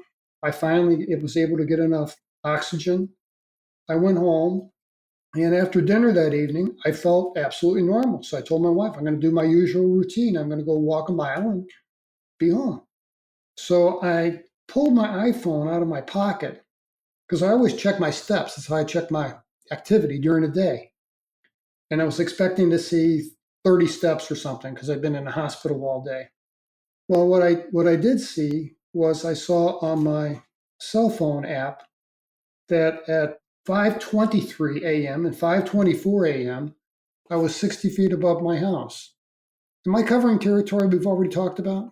I feel like we did touch on this, but it's, you know what? It's okay to record it. We'll check it. We'll transcribe everything, and if it's repeated, we'll cut it somewhere. But And this may be off the record, but thank you for sending over the shots of the book and one of you and Lou Elizondo. But there were 2 screenshots, and it's funny, like, because we kind of wrapped up publishing the page and posting it late at night last night, and I'm wondering, it's like, there's something significant about these screenshots. And Scott and I were, well, or maybe it was just kind of a mistake that you just grouped he's them. in And his steps. Yeah. yeah, it's like, well, good for you. I just thought, like, and I didn't look into them because initially, yeah, we just thought they were part of a batch of photos that came over. But it's like, there's just something significant. It's like, wait a second, the altitude, or you were up in a 5-story building. Yeah, 6 flights. Yeah, if you look on the y-index, there it's up in 10-foot increments. According to the Apple Store, between 5:23 and 5:24 a.m., when I thought I was asleep in bed next to my wife, my phone at least was 60 feet over my house. Yeah, I don't know. I don't understand that. And that's really something. You ask if I'd ever been explored hypnotic regression, and I decided to do that very narrowly. I wanted to find out what happened to me on April 16, 2019, between 5:23 and 5:24 a.m. when I was 60 feet above my house. Yeah, and a very good, specific, one-time incident that could be easily or more easily looked at. Yeah, and I thought it was good not to just openly say what's happened to me during my lifetime. I wanted to focus on this particular event. My friend, who happens to be a psychiatrist, said, I can regress. She says I do it with people all the time. And I said, all right, well, let's try that. So I did right before COVID blew up, right? And we had one session, and I, in my mind's eye, I saw myself going up through the roof, through the ceiling, and into the air. And I recall feeling cold. It was cold outside, and it was just breaking dawn, and there were still stars out, and there was a round ship, like 60 feet over my house.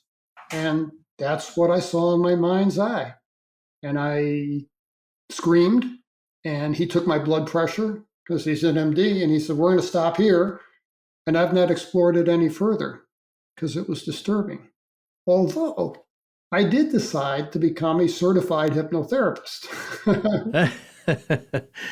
So I should have that done by February 1st. Oh, very cool. That's something that's interested Scott and I think, for a long time, certainly since I was a kid, just all the principles of it. And of course, a lot of people will, I think, dismiss it saying, well, whatever you come up with, it's not reliable, and you can't go by what's being said because the therapist can ask leading questions, implant memories, this and that. But I think, like with everything that we talk about, not all of it can be thrown out the window, or should be, that there could be elements in there that are the truth. And if just a few of them are true, then it's pretty wild. Yeah. I admit there's a subjective element to it. It's not the kind of thing, that can be peer reviewed, or you can say the whole thing about the entire subject of psychology. I mean, it's all subjective at some level.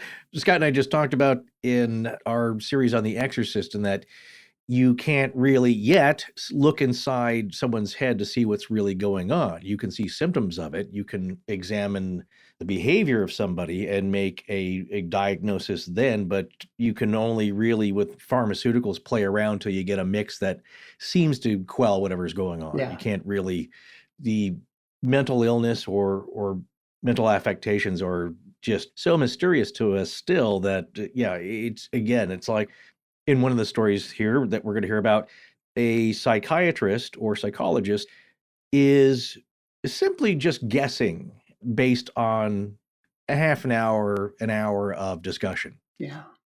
So in any case, I wanted to ask you if you ever experienced hypnosis and what the outcome was, but you are comfortable with the practice, but maybe from the other side of the couch then. Yeah, I think that's accurate. I do. Okay. I see that maybe as a way. I get so many people write to me and say, can you recommend somebody to regress me? And I know two people, Yvonne Smith in LA and Kathleen Martin in Florida. I wouldn't mind if it's helpful to people. And I'm told by Yvonne Smith, who's done this for 30 years, that it's very healthy for people to get this out of their system. And I saw how people that talked to me told me that they found it cathartic and they felt good to finally have someone to. So in that regard, maybe it's a way to be helpful, be a service. Well, let us know if you do it. I mean, Yeah. we'll obviously be interested in talking to you about it and what you uncover to the extent that you're comfortable sharing it. Sure. I'm certainly going to look up Yvonne Smith here in Los Angeles. Oh, yeah, to please see. do. Tell her I referred you. Okay, will do. Yeah, if you go to therapy, it's just going to tell you that I'm the thorn in your side. So. Well, I don't need therapy for that. That's obvious. Okay, so two things. One thing, I didn't get a chance to talk about this earlier. I did find, going back to Tonopah, the Stage Stop Cafe, which is part of a whole little place called the Tonopah Station that has a casino and a hotel. But it's there, the Stage Stop Cafe. You can see pictures of it online. Okay. Yeah, a guy emailed me and said it's now called The Station. Yeah, no, that's it. The whole thing is called the station, Tonopah Station. Okay. And it's inside of that. Yeah. It's a pretty interesting. complex, like a little complex that you would visit. And that's the restaurant inside of Yeah. it. So It's got to be pretty a road wild. trip. So I did Google Christmas stores in Tonopah. I came up with nothing. Yeah. But So I was going to ask both of you, do you have an image of, well, first of all, it's always with the lights. We talked about this when we had Terry on first. I get it's a universal thing, of course. It permeates the universe, but it is such a tool for this and these beings, whatever they may be, and maybe for us in the future with technology. But there's always something about the lights. But what's interesting is that some seem to be like the beam you experienced and I've heard this description as well in another story that's in an upcoming episode where somebody saw the beam from a long distance coming from a craft, but it retracted. The beam either retracted up slowly or it just all snapped off at once.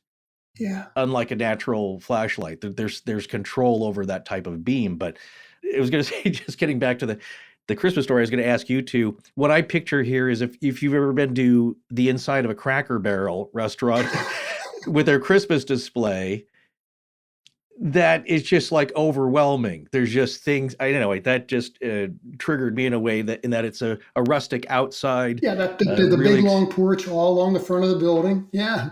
Right. But in this story, as well as the one we're going to finish tonight with, just there's something also maybe, it just seems like it's decorative also in a way, or something that's meant to attract. Yeah. Like with the Christmas store, if there was no lights on it, it would just be, well, there's a funky building out in the middle of a sandy stretch of a lot there with no roads going to it or parking lot. That's odd, but you wouldn't be attracted to it. It's almost like fishing lures. Ooh, that's a good analogy. Well, to me, it's just like, is all that necessary? All the twirling lights and the spinning and all the other weird stuff that we hear about that goes on. Well, the guy that from Burlington, Vermont, who wrote to me about the 727 that he saw, even though there are none flying. Yeah, and he's a former Navy pilot. He's a former Navy pilot, yeah. Yeah. There are these brilliant lights coming through every window in the plane. Right, which is begs the question, is that what it really is? Or is it camouflage? It's so strange. Yeah. Hey, have you ever gotten one of those family Christmas letters giving you a summary of how their year went? Geez, yeah, I guess. It's certainly not as many as we used to. That's more of an older folks thing, too, nowadays, I think. What made you think of that? Well, I know some people roll their eyes at getting those family update letters. I guess maybe they think some are a little humble braggy or just corny, and who cares? But with all of us being so isolated for so long and some of us not being here anymore, and I want to know what everyone's up to and how they're doing. Oh, you getting nostalgic? Yes, I am, and I'm not ashamed, sir. But I was just thinking, what's a better way of keeping our friends and loved ones up to date with what we're doing? Well, yeah, I think you're talking about getting a Squarespace website for your family. Mhm. I'm sure not a lot of people think to do that, but it's actually a great idea that isn't that expensive or hard to do yourself. Yeah, that's true. And creating your own personal website is actually pretty fun and easy. And it makes it even easier to just direct people to one location online. And a Squarespace website also serves as a great family history archive for everyone to enjoy. I guess I never thought of Squarespace as potentially being a family historical record or even like a gathering place, but Mhm. every person and family has a story, and that story should be shared to keep it alive and not forgotten.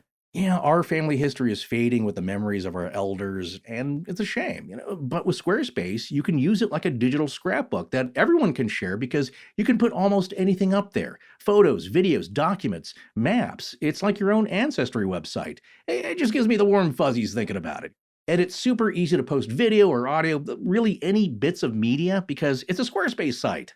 Well, whatever your goal is, head on over to squarespace.com/legends for a free trial. And when you're ready to launch, use the offer code LEGENDS to save 10% off your first purchase of a website or domain. Sure is nice getting towards the end of the year and having a little break. So, what have you been doing with your newfound free time? Well, finally actually working on my cars a little bit. I Mhm. love hanging out in my garage, and I threw some Bluetooth speakers in there, so it's pretty great. I can listen to music, news, and guess what else I just figured out? What's that? Well, I can actually run Wondrium through those speakers too, just like I would a podcast, and listen to it like a podcast while I'm doing other stuff. It's pretty freaking great. Oh, yeah, that's a great idea. Yeah, I actually found this excellent National Geographic series up there about America's state parks. And of course, I immediately gravitated to the 6th episode of that series called New Jersey Pineland Legends and Yeah. Landscapes, hosted by journalist Joe Yogerst. Yes, a welcome return to one of our favorite subjects. I really enjoyed it. He made some really cool points that I'm not sure we did when we covered it ourselves, like how the acidic sand that makes up most of the soil there is really the reason it stayed so protected for so long, because you just can't grow anything in it, really. Ultimately, it's not agriculturally useful. But even with that, there are 700,000 people living there in 56 different communities. And get this, it's 22% of the state of New Jersey. But what about our old pal, the Jersey Devil? Well, Joe talks about him too. Great stuff. In fact, he points out that the Native Americans used to call it Popuzing, which means place of the dragon. Well, surely we pointed that out in our series. I can't remember now, honestly, I but, see. but this is a I'm great gonna say collection yes. of content. Yes, Yeah, right. I think we probably did. But I'm looking forward to listening to more of these. What's great is I can also go inside when I'm done in the garage and pick up where I left off on my Apple TV and my son will sit and join me on the couch. It's great. He loves Yeah. to watch Wondrium too. Well, that's great. And with Wondrium, there are literally thousands of hours of content to watch and listen to, available to stream anytime, anywhere, just like Scott's Garage. Yes, and a subscription to Wondrium makes a great gift. We all know folks that love to learn about stuff. I mean, that's why you listen to us, right? Spread the love and give Wondrium to someone you care about this holiday season. Take it from us, a Wondrium subscription will be the gift that keeps on giving. Learn more about gifting at our special URL, wondrium.com/legends. And while you're there, sign up for your own free trial. Go to wondrium.com/legends. Don't wait. That's wondrium.com/legends. Forrest and Scott, thank you for supporting their sponsors. I'm Angie. Now back to the show. Okay, Terry, this has been a blast. And now we come to me and Scott's favorite story from your book, I think. Oh, yeah. This one, it's just so fascinating and it's a little sad. There are a lot of elements to it. And it's amazing how much it has in common with the Christmas store story. But there's something about this one that's very emotional. And we thought since it was kind of personal to you, you should read this one. Well, with that, I'll just dive into it. This is case number 5 in the book.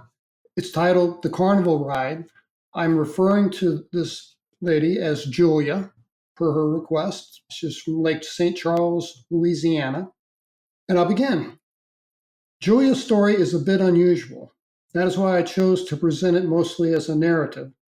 What began as an occasional email dialogue eventually led to a couple exceptionally long telephone calls and an in-person meeting. So I had a great deal of facts to work with to explain her story.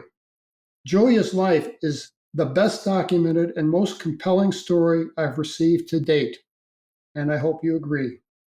One morning, while poring over the accumulated emails from the previous day, I landed on an email from a 69-year-old nurse anesthetist, originally from Oklahoma, who began with the usual disclaimer. Now, I know this will sound a bit crazy. I wanted to tell her, Julia, I've heard everything. Disclaimers and apologies aren't necessary. She made her career as a nurse anesthetist and dealt with the greatest mystery of all, human consciousness. I verified her credentials through the Louisiana Board of Nursing online. Then I refilled my coffee cup and dove deeper into her story. It's a fact that under anesthesia, you do not dream. It is just lights out. You wake up in recovery, and if everything has gone as planned, you have no memory at all of the indignities your body just suffered at the hands of a steel scalpel and being stitched back together with needle and thread. All you can recall was a warm, pleasant flush as the anesthetist pushed the plunger of a syringe, injecting a milky liquid into your IV tubing. What followed was darkness, then the light of the recovery room. I was determined to discuss the topic of consciousness with Julia if given an opportunity. My present task was to read, process, document, and evaluate this incredible story that she told me. I believe every word of what she experienced. I was struck by her grasp of English grammar and had the feeling a great deal of thought, more than a few tears, were part of her emails. Most of the emails I receive are from people in their 40s through 80s, which is an odd demographic. I tend to take note of demographics because I think, since I unwittingly found myself now in the role of an investigator, these things are important. Like myself, people tend to hold these stories close to their vest until later years, when criticism from their peers is no longer an issue. Julia acknowledged that hospital administrators and probably half the medical staff would not believe her experience or appreciate her story becoming public. Julia's case is the best, in my opinion, because she is so credible and her story is so amazing. In ways, it is like the Christmas store in case number 1. Her story is a result of a month-long exchange of email correspondence, no less than 4 telephone conversations, and finally a meeting in person at a breakfast restaurant. We split the difference in driving and met in Texarkana, where Julia could visit a family member. I'd never been to Texarkana. It is where my mother was born in 1924. Because Julia's story is an amazing and heartbreaking saga, I really thought it would be worth the drive. My wife and I are both retired, so why not take a road trip? And it is my great pleasure to share her story with you. Julia told me about life in rural Oklahoma 60 years ago when she was a little girl. Her parents, like mine, were originally farm people before moving to the city, seeking work in the thriving factories, frantically producing arms for the Second World War. Most then stayed for the post-war boom. She described the little cottage home where she grew up and the pink room that she shared with her younger sister Molly. When Molly was 7 and Julia was 9, the family went to visit their maternal grandparents in rural Oklahoma. It was an annual summer vacation visit, and they always looked forward to the 2-week trip. Her grandparents lived on the family farm where their mother was raised. It was blessed with a single oil well. It supplemented the family's income nicely and ensured a college education for Julia and Molly. She and her sister loved their grandparents very much. She described them as fun, doting, and affectionate. Usually, during these visits, there was card playing and gossip among the adults while the girls played outside in the massive front yard until the yellow porch light signaled it was time for a bath and then bed. There was a long driveway up to the farmhouse and a split rail fence enclosing the manicured front yard. It was home also to a massive oak tree in the middle, with a tractor tire around it cut to resemble a flower, painted white, filled with soil and dozens of bright purple gladiolas. There was a 10-foot-high mound of dirt, or berm, that ran 100 yards along the back of the house. The top served as a roadway for the tractor. The mound of dirt worked as a wall that separated the front yard with the house from the back. Behind the berm is where outbuildings and farm implements were located. There was a barn, some pigs in a pen, tractor, and farm machinery. There was also a farm pond in the back that represented what's known in the law as an attractive nuisance, a magnet for young children, a lethal danger for the unwary. Like an unguarded, unfenced swimming pool, it was a drowning hazard. At a depth of 8 feet, it would be more than sufficient to swallow both girls in its murky water that looked like chocolate milk. Both girls knew the rules, and had just that year been allowed to play in the front yard without direct adult supervision because of their exemplary behavior. They knew the rules and obeyed. This was Julia's 9th summer at Grandpa Jeb's and 7th for Molly. Molly's story began like so many other tragedies. This day would build a metaphoric berm that would separate 2 little girls for a lifetime. But it was a beautiful summer day, and the flower garden was alive with butterflies. The girls chased them into exhaustion. After a trip to the house for a cold drink, they sat at the base of the berm and discussed what to play next. Tag was out of the question since they were both tired from chasing butterflies that always evaded their grasp. Julia described their mood as happy, laughing at silly things, joking about how fat Grandma had become. As their snickering and laughter died down, Julia asked, "Molly, do you hear that?" Molly cocked her head and listened. After a few seconds, her face lit up, and the girls said in unison, "It's a circus." The gentle breeze flowing over the berm carried the unmistakable sound of a calliope, a signature circus musical instrument of the day. Calliopes were usually steam-powered and played like a piano. Each note was formed by forcing steam through long whistles of varying lengths and diameters, like a church organ. It had a distinctive sound that was an icon of the traveling circuses. The circus was a huge amusement for entertainment-starved farm folks before the availability of motion pictures and television. Circuses traveled a circuit by train from city to city with carnival rides, exotic animals, unwinnable 5-cent challenges for an opportunity to win a sawdust-stuffed bear, enjoy cotton candy, and see the clowns. Molly asked excitedly, "Can we go?" "Oh, please, Julia, let's go." Being the elder in charge, Julia thought for a moment and noted the sound was not quite so loud now. She felt it her duty to be the big sister and keep her younger siblings safe.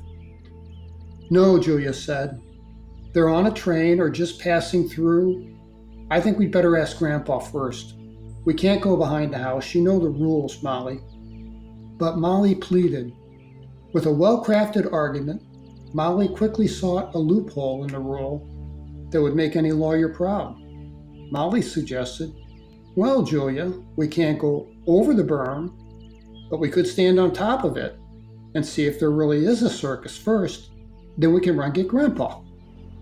The 2 girls smiled at one another and scampered up the steep grass-covered mound till they reached the summit. From the roadway on top of the berm, they had a magnificent view. What they saw below was unbelievable. To the left of the farm pond, there was a merry-go-round. Not just any ride from a traveling circus. This was something incredible, the likes of which they'd never seen. As they drank in the scene with their eyes, the music began again. It was louder now, and the tempo was faster too. Julia felt the need to add a second disclaimer to her story at this point. "Mr. Lovelace, I know this sounds crazy, but this thing was unbelievably big. It was 3 times as big as any merry-go-round I'd ever seen, and the horses were not saddled and weren't on poles either. They looked like they were alive. There were a million multicolored lights all over this thing. Also, it was spinning way too fast, alarmingly fast, too fast for anyone to get on or off. The music was now louder too, and the merry-go-round wasn't even sitting on the ground. It was hovering above the ground by 3 feet or more. I had to interrupt at this point. How do you know it wasn't sitting on the ground? Because, Julia said, I clearly remember it cast a perfectly round shadow underneath it, as it was about noon. Then she said something that resonated with me, something that may well resonate with you too. The point of this exercise is to hear the stories of others and look for commonalities that validate experiences. Julia explained, we crossed over and sat down in the grass on the other side of the berm. We lay back to just watch. I remember a deep feeling of contentment, almost numbness and euphoria combined. She explained, we felt no compulsion to get near it, but the music and seeing the lights spin was hypnotic. There was a spellbinding quality to the experience. We held hands, laid back, and listened as the music became even louder. At some point, we must have lost consciousness, but I doubt that we fell asleep. She added, there's no way we fell asleep. While watching and listening, we had no way to know what was going on at the farmhouse. According to relatives, what was going on back at the farmhouse began with calling the girls for lunch. Grandma called first and was soon joined by Mom. When the girls didn't come and couldn't be seen from the porch, the two women panicked. Coincidentally, a car made a wrong turn down their long driveway about this time. They parked for a moment and made a U-turn on the gravel drive and drove away. The two women on the porch never saw the car approach or make a U-turn. They only saw it was driving away, heading back toward the main road. That innocent mistake led to full-blown panic when the two women connected the unrelated scenarios and somehow assumed the girls had been taken by persons unknown in the car. Grandpa Jeb and the girls' dad, accompanied by Grandpa's dogs, spread out and searched the front and backyard, including the barn, while the two women were explaining to the sheriff what they had just seen. They saw the pond water looked undisturbed, but both men knew that meant little assurance of anything. Two sheriff's deputies arrived in 10 minutes, along with friends from neighboring farms, to assist with the search. Julia's grandparents were well known in the community and highly respected. Word that the girls were missing spread through the community like a prairie fire. The car that had made the U-turn in the driveway was parked at a neighboring farm 2 miles away. It was an innocent wrong turn by visitors. The couple in the car claimed they never saw the girls and had never been closer than about 50 yards to the parents' farmhouse. The search efforts shifted back to the farm. It was now nearly 2:30 p.m., and the girls had been missing for hours. Later, Julia learned from her mother. A deputy pulled Grandpa aside and told him, Jeb, I've got some help and a couple dogs on the way. We've also got 2 men coming with a John boat and poles, just in case. Grandpa knew what that implied, and he broke down. The deputy suggested he pull himself together and, quote, get the women inside. There were a dozen people at the farm now to help with the search. By 4:30 p.m., there was a boat in the pond. 2 strong men with long poles stirred the water, dredging the bottom, to bring to the surface any small bodies that may be lifelessly afloat between the bottom of the pond and the middle, afloat by natural buoyancy. Neither girl could swim. These men have done this work before, said Grandma solemnly, confessing their faces betrayed the dismal task they faced that hot afternoon. The grandparents watched and cried, according to what Julia was told afterward. Soon, even more help arrived from the church and the VFW hall. They fanned out along the tree line that separated the homestead from the fields. The corn was high, and if the girls were in the field and lost, the search could stretch into the evening. Then the discovery was made, and the call rang out from one of the boatmen. We got 'em, Jeb. We got 'em both. All the adults rushed to the front yard over the berm at a run, and there they lay, Julia and Molly on their backside, looking deeply asleep. They were lying in the grass, still holding hands and dry as a bone. They soon stirred from the excitement around them and woke up confused as to why all the commotion.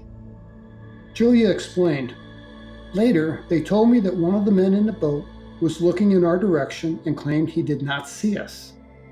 He had looked away for just a moment. When he looked up again, he saw us lying in the grass.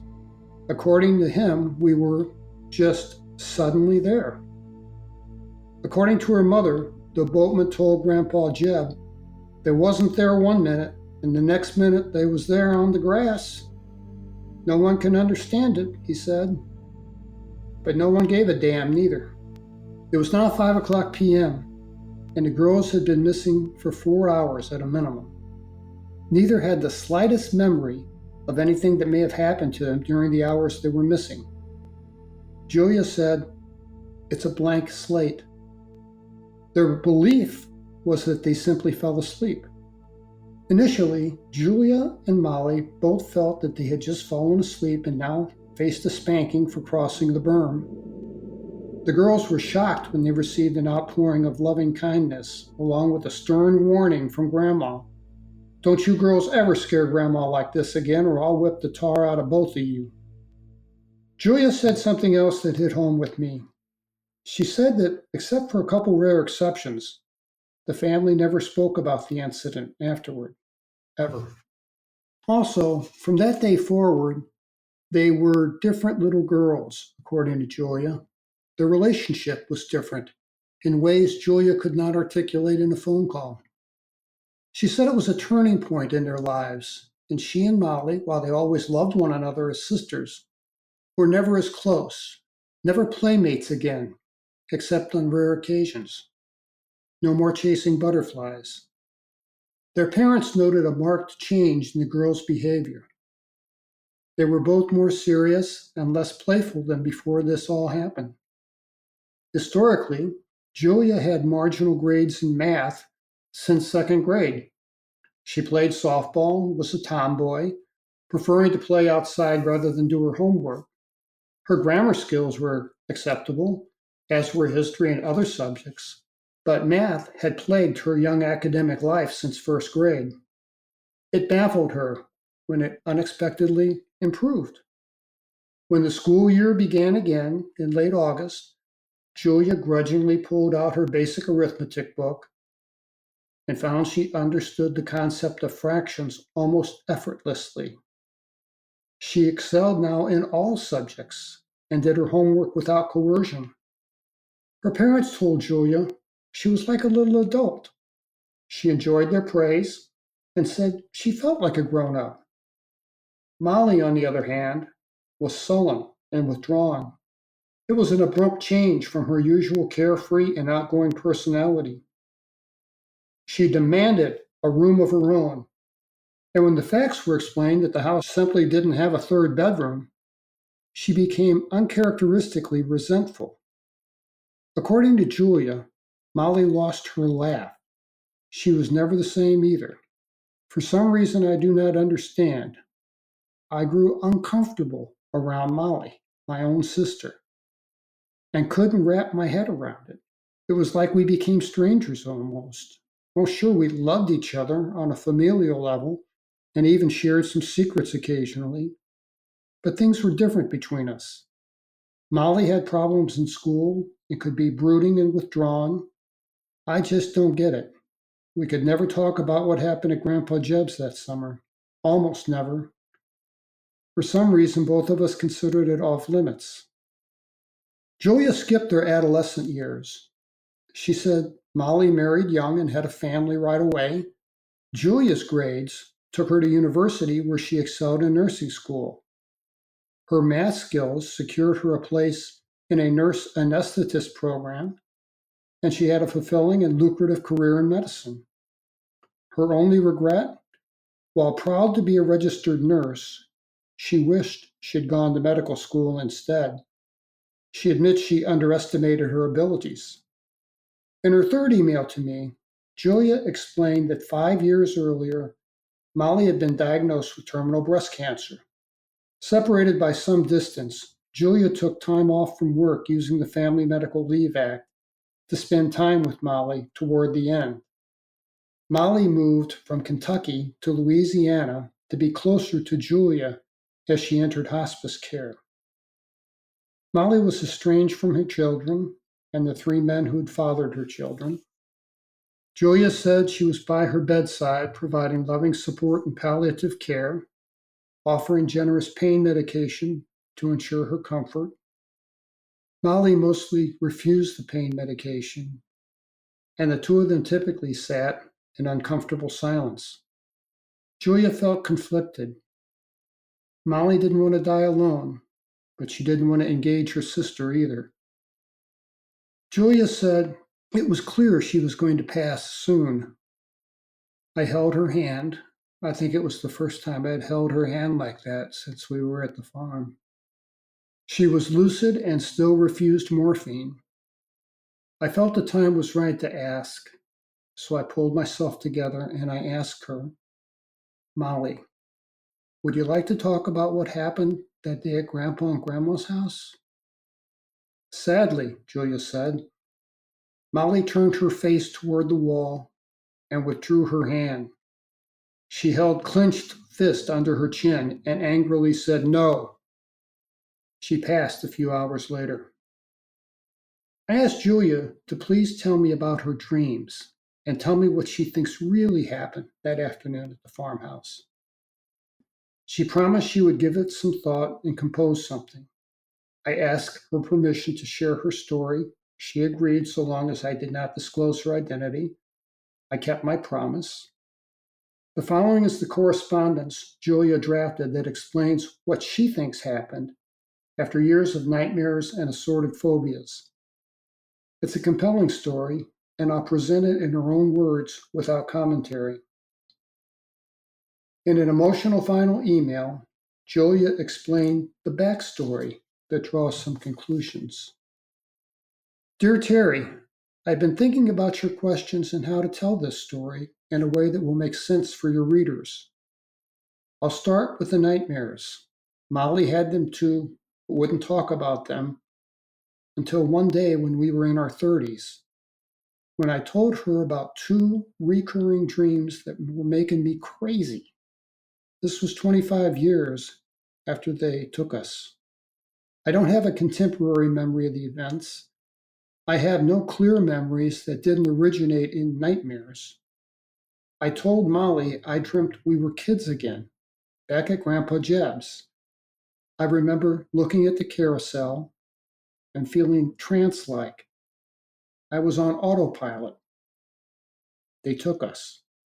I can see them as shadow people at first, then they became solid.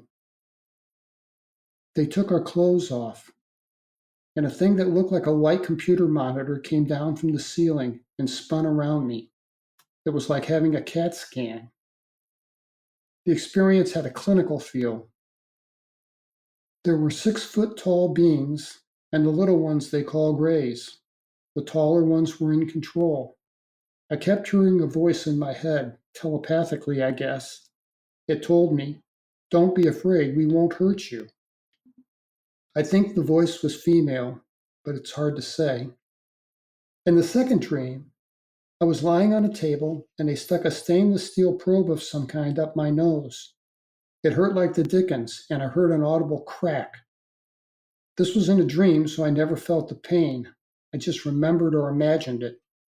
In the same dream, I saw my legs being spread apart, and they did something down there. It hurt a lot, too. I knew right then that I'd never be able to have children. That's a weird premonition for a 9-year-old. It turned out to be correct. As I was telling this story to Molly, she looked at me in astonishment. She confessed we shared nearly the same dream. I'm sure she discussed this with me only out of shock and surprise, but she spoke openly and shared a little of her story just this once. It was just one time. In a rare moment of openness, Molly told me about her nightmare. They did something to me down there, too. But they also did something through my eye that hurt like hell. They stuck something like a silver knitting needle in my eye near the bridge of my nose.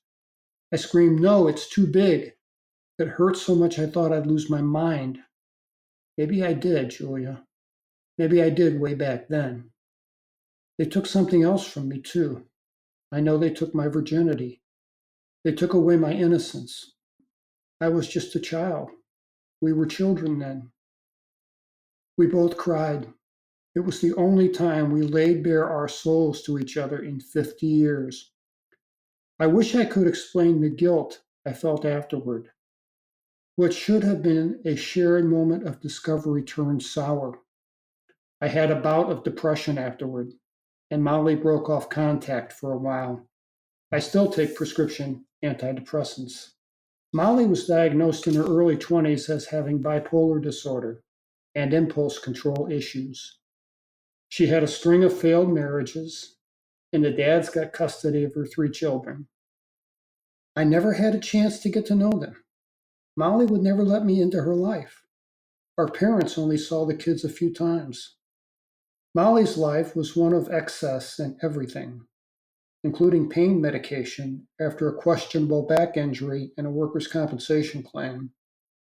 Thank God she married good men, but she couldn't hold on to them or have a decent relationship. She was afraid to let anyone in. She distanced herself from the family, and no one knows why, except me. I know because I understand a little about the emotions involved. Mom made the connection between the farmhouse and the changes in the both of us. It's hard to judge changes in yourself, but I felt different after it happened. I know what we saw was no carnival ride. It was a UFO, and that's no lie. Over the years, I saw it change in my dreams. It lost the horses, and the lights change. Those dreams still scare the hell out of me. You know, I've never been married, but I've had a close partner for many years. We have our dogs. I feel lucky to have a full life. I've had a good life, but whenever I allow myself to think about the farm and what happened in the 4 hours we were missing, I know I won't sleep well for a few nights. I had a spell where I had a shot of tequila before bed every evening. I also had a painful shoulder injury, a torn rotator cuff from tennis. I embraced it. The pain gave me an excuse to pop a few Darvon legitimately for pain. Conveniently, they were only semi-narcotic medication I could take that wouldn't be missed from the medication cart. Darvon was discontinued 10 years ago, and that was the end of it.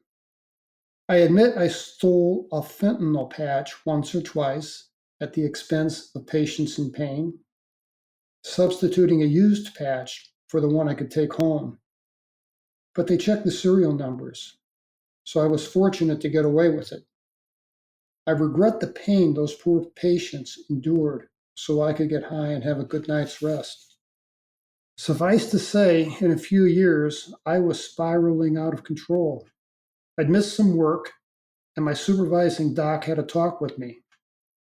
I guess he smelled alcohol in my breath from the previous evening before we went into the OR for an emergency surgery.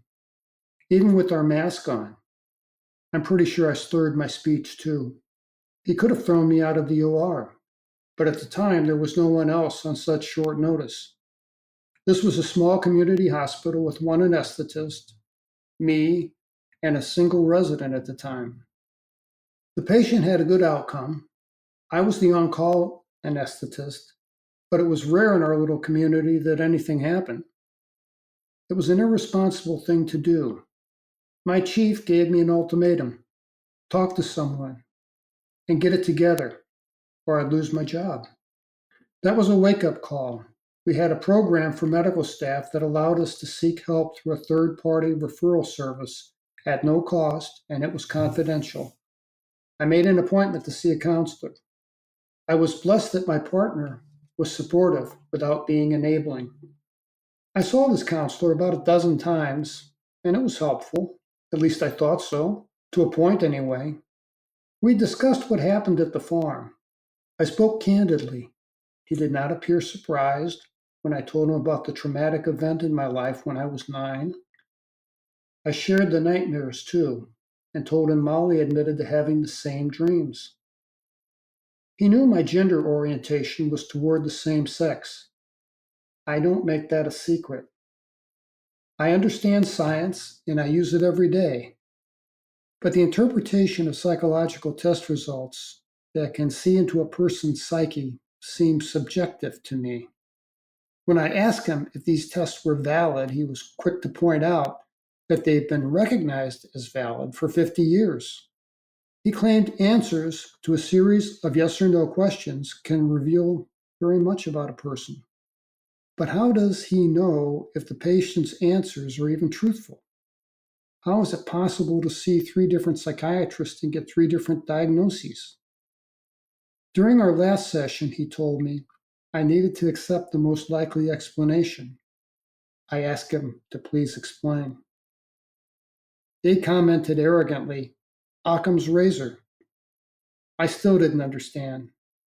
He said the most obvious answer is usually the correct choice. You girls fantasized about going to the circus and saw in your own mind's eye an image of a merry-go-round. You may have heard music from a calliope, but not from the backyard. It could have been carried on the wind for miles or have come from a television program inside your grandparents' home. Molly probably never saw a thing. That's why the 2 of you could never speak about it. Arguably, it is the real reason. Where did you go for those 4 hours? Who knows? Maybe you were asleep in the barn. I don't see that as important now. Stories can be embellished over the years and facts interpreted differently with each retelling.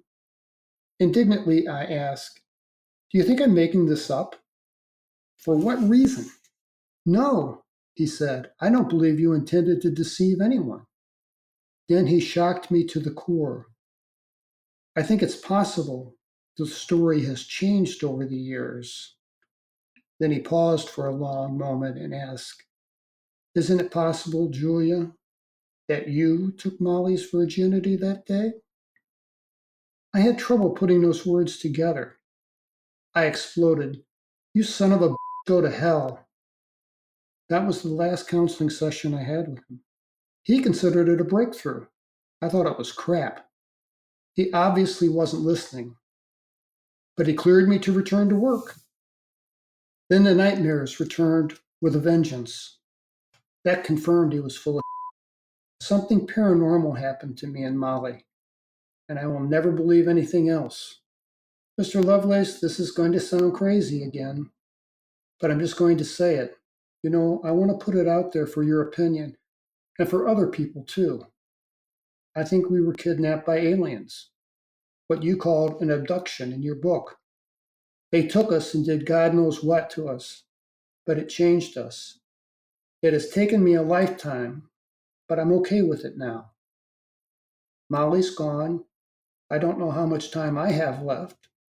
I have significant health problems myself. I'm glad I wrote to you because I saw your friend in my Molly. This counselor thought this was all a dream or a childhood fantasy. Well, bullshit. I know a little about the human mind. I understand human anatomy and physiology. Those little bastards did something to Molly and me on a cellular level, maybe at the molecular or even the quantum level. Who the hell knows? But they changed us. Molly knew something about what happened that day. I'm sure whatever happened, I never hurt Molly. I'm sure of that. I think they broke her mind, and it cost her sanity. After the mental health appointments, I'd had enough. I don't want hypnosis to help me remember or recover memories. I do not think memories recovered by hypnosis can be counted on as a reliable record of past events. I've seen it in my practice, where people have all kinds of wild delusions under the influence of hypnotic drugs and drugs that have a supposed amnesic effect. I realize now that I'm almost 70 years old. What happened to us was not from this solar system or galaxy, maybe not from this dimension. This has been in my face all my life. I think it's time to put it to bed. I don't want to think about it anymore. Molly is gone, and I just want to live in peace. It was nice of you and your wife to drive over and meet me for breakfast. I think I'm going to sign off.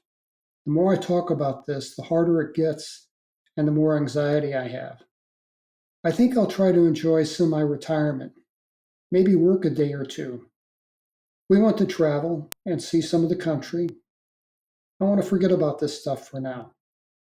Thanks for returning my emails and taking the time to talk to me. Maybe this story will help someone else. Good luck with writing, and may God bless you. Sincerely, Julia. Julia passed away in January 2020 from pancreatic cancer. I hope she's found peace. When I read the book, this one really jumped out at me because traditionally, and I think Forrest and I both do this now, when we're looking at stories like this, we start going through and you start making a list of questions you're going to have, and then they get answered as the story unfolds. Most of them get answered. Well, what if it was this? What if it was dissociation for some traumatic event? What if it was X, Y, or Z? And all of that plays out. She went through that and she explained all that to you. That's what's fascinating about it. The way that I understood the geography as the story is laid out, they have the house, they have this berm, and it's a significant berm. It has the road on top of it that tractors can drive on. I immediately thought of, I don't know why, it's to make an obscure movie reference. I immediately thought of when they played chicken in the tractors in Footloose. They were on like kind of a canal thing, Well, but But as far as movies go, what came to mind in that kind of the way the story is written, the recollections, even the way you told the story, Terry, that the themes reminded me of a Ray Bradbury movie, The Illustrated Man. And I don't know if you've ever seen that, but I've read a lot of Ray Bradbury, but I've not seen the movie. watch the movie. It's interesting if you can. It should be out there somewhere. It starts off in a pastoral setting, but Rod Steiger is in it. Basically, it takes off onto all these different timelines, 1,000 years in the future, distant past. Just the imagery alone and the feel of it is that as soon as these kids got up onto that berm, or actually as soon as they heard the music, that lulled them to this really negative experience. And I don't know if you want to say it's even evil in a sense, but it didn't turn out well for them. And that is, as we were talking about in our opening discussion, there's a narrative to this that seems like a movie, in that it's like a dreamlike movie, but the details of this don't follow any kind of other story, in that it basically just, it ruined one life. It severely affected the other sister, Julia's life. It's not a happy ending. And what can be learned from this, other than most of these experiences you hear about aren't great, and they don't seem to care. There's no imparting of special powers or gifts. They do what they want, and we're left to suffer the consequences. Anyway, that movie just reminded me of, it's all kind of a weird dream that's been suppressed. Yeah. When I was talking to Julia, I had this thought, is there some intentional element of this, or is this just collateral damage we suffer? Right. That's a really good question. And also, it has that line that comes up again and again and again. It comes up in all these encounters, like, don't be afraid, don't be afraid. And it's like, well, if you look at what happened to these two sisters, there's good reason to be afraid. There's a pretty good reason to be afraid. So, because it's something that affected them forever. And what I was going to say about the geography of the layout a few minutes ago is that my understanding was that you had the berm, and then you had the pond behind the berm, which was obviously a drowning concern. So the searchers are out there in the John boats looking, and they can obviously see the berm from the boats. They would have seen them if they were up there. Why would they be out in boats with poles if two girls are just lying there on the berm, asleep, awake, whatever? They would have seen them. And obviously they would have checked there first. So where were they during that time? And that's the part that's really fascinating to me. And it's interesting too how the family wouldn't talk about it, because that also is like common ground, seems to be common ground with a lot of the stories, including even what happened with you and Toby. It's like all the experiencers are like, okay, we're done talking about this. And in some cases, their relationships are damaged forever. Yeah. I talked to Robert Hastings, who wrote UFOs and Nukes. He's wrote a couple of books.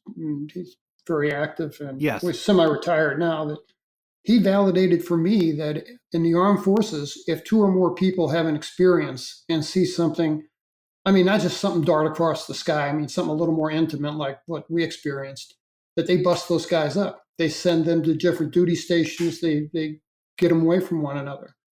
And I saw that as a common theme in the stories people sent to me, that even family members won't talk about it, or like, well, the band breaks up. You know, that story from the guy from South Africa Yes. is the exception to the rule, because he said, we're like old war mates. You know, we get together. Yeah, they have would a go share out of and have whiskey, and drinks. yeah, I thought, that's great. My thinking was the nature of the experience was pleasant and friendly for the most part from the occupants. It was. I love the fact that he offered, you know, I know a little bit about machinery. Let me come in and take a look at it for you. That just cracked me up. Well, hey, you know, things operate on a similar principle at the base, perhaps throughout the universe. Why not? And a fresh set of eyes can always be helpful. So I really enjoyed that. And it goes to show not every encounter or possibly every type of being is horribly negative or uncaring or reptilian or insectoid in their thinking and feelings, but you get a whole smorgasbord of different kinds of beings and experiences. But there are, definitely recurring themes here. And also, I think different technologies, which is also fascinating to me.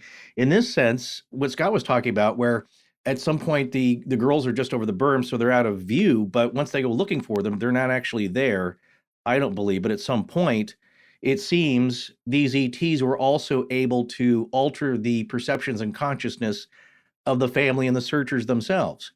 Yeah. In that somehow they were just beamed back to the berm or they were transported, but in either case, no one saw it. When there's a ton of people out there for that very purpose. And so how does that happen? So they're obviously able to manipulate our perceptions from a distance. Terry, there was another story that talked about a woman who had her fetus go missing on 2 occasions. Yes. But one thing I found interesting is that she, of course, had a lot of emotional and just logical trouble with dealing with this until she had heard from, you could say, her ET handlers that you agreed to this. And that statement was fascinating to me in that there, again, we go back to our first part of our discussion in part 1, in that there seems to be an aspect, to a degree, needing your permission to do this or asking for permission. Much as the monkeys wanted you, come with us rather than just taking you, they asked you. Yeah. So I was wondering, do you get a sense that that's not always the case, though? Like, obviously with Julia and Molly, they're too young, or why do they need the consent of children? But maybe they agreed to something that they didn't know was going to be so horrific. Or what are your thoughts on that as far as them having some kind of permission, or by their curiosity and them entering the ship, that they're complicit somehow, or it's tacit approval? This is just conjecture. Yeah. I don't know if anyone knows. I mean, I wonder if maybe they ask everyone. I don't know. And then they just don't remember it. I suppose it's like with people. Some are polite. They ask for permission. They want your consent. And some people just do what they want for their benefit, and they don't really care what the answer is. And so, and obviously it seems here that with an advanced intelligence or entity, that they're going to know that this is going to mess up your life, that this is not all going to be forgotten and water under the bridge. And they may not know or care, but it's also, Scott and I read another story where somebody had an experience, and the next thing he remembers is some kind of dreamlike state where there's an entity leaning over him with a finger outstretched and says, okay, we're going to fix this. Oh, yeah. Yeah. And the finger comes down. On the forehead? Yes. Oh. Yeah. And it's like, okay, that fixed it, but not totally. Oh, this is it's a story we just came across. Basically, this person then ended up with other medical issues. Oh, you know where it was? With the book Skinwalkers at the Pentagon with George Knapp and Colm Kelleher. And there's a few instances in that book where they describe encounters a lot with orbs, and not maybe outright aliens as they appear, but with the phenomena. And there being a a material human presence or human-like figure with those cases. But in one case, yes, this guy remembering that this orb comes through the window of his car, passes through his shoulder, and basically messes up his health. But he does remember this kind of a being coming over him later in a dream saying like, okay, don't worry, we're going to fix this. But he ended up with a lot of other health conditions that were negative for years, as well as other members of his family. And that's another theme that we see here, is that these conditions seem to go to all the experiencers. Sometimes they travel and transmit to other family members or other friends. Have you noticed that things like cancer, pancreatic cancer, or depression, alcoholism, all these other negative factors seem to permeate a lot of these experiences? I think I have to agree with that because it tends to be a familial phenomenon. They take multiple family members. I think that happens more often than people believe. I mean, So, Terry, how many times did you meet with Julia? Just the one time, or? just the one time we met for breakfast. Yeah, what was that like? What was she like in person? And what was that breakfast like? It was emotional. We hugged. She cried a little bit, and she said, I do want to get done with this and put it out of my life. But at the same time, she said, this has been good for me. She said, this has been cathartic for me on some level to share these emails with you and tell somebody about my story. She said, the only other person I told the whole story to was this counselor, and he didn't believe me. And she said, I think you believe me. And I said, yeah, I do. I do believe you. Just a note on that, we hear that all the time, because with some other of the more extreme spiritual stories we come across, most mainstream Western medicine can only go so far. They have to jump off at some point. And then if you take the elements, and this is personally, I am very tired of hearing Occam's razor be used as an excuse for everything, because I believe it's not always the simplest explanation is the one that's probably most correct or accurate. It's the one we want to hear the most. Yeah. We don't want to hear any complications. We don't want to hear about any outside force that we have no control over that can have total control over us. And in this case, sadly, I felt a lot of emotion and anger when I first read that, because you're now being accused of something awful. That's just conjecture based on a discussion. I mean, what an awful thing I just found it ridiculous. The doctor believes that that's a breakthrough, but you've just saddled this person with revealing something or suggesting something awful that they then have to mull over and contend with. Yeah. That they hurt their own sister. And it's like, yeah, maybe you've got that out, but in that therapist's mind, like, well, that's got to be the truth, right? Because none of this other stuff of spinning carousels and all that, that can't be real. So it has to be she hurt her sister. And now that we've moved past that, we're all fine here. And it's just another layer of insult and injury to a horrible experience. It sure is. Yeah. But he cleared her to go back to work, Yeah, in that sense, that's, I think, also another aspect where people who do experience these things just will say what people want to hear them say. Well, maybe I was drunk, I don't know, or maybe it was just a very vivid dream. So other people can get on with their lives. And so they tell people what they think they want to hear. And that you want me just to say that it was a dream, or I didn't know what I was looking at. I'll do that if we can just now forget this. I have a close friend who's a Dallas practicing psychiatrist here in Dallas. He is a huge believer. He became a huge believer in the UFO phenomenon after years of talking to people that he found to be not delusional, sane, rational people that may have some problems to deal with, but they're not subject to hallucinations. Right. He said that that's a very old school Freudian type of conclusion, that she may have cost Molly her virginity. Right. And it's like Forrest said, they have to jump off at some point. It's like, okay, well, we're done with this, and this is what happened here. You're just misinterpreting it. It's right up there with swamp gas. It's like, okay, that's what you said. It's Venus, it's swamp gas, it's that maligned quote, but still, it's an interesting story. And what you feel bad for those sisters and what it did to them. It's obviously horrible. Yeah, there's things that echo throughout. Also hearing that even in extreme pain in hospice care, she refused morphine. And I just thought, I think that's because she's been messed with enough. Yeah. With anesthetics. And it's interesting, her sister ends up dealing with anesthesiology in that kind of, I don't know, it's an odd coincidence, I suppose, that she ends up in that field dealing with this, but it also, with Molly, a lot of the rest of her life was about numbing herself.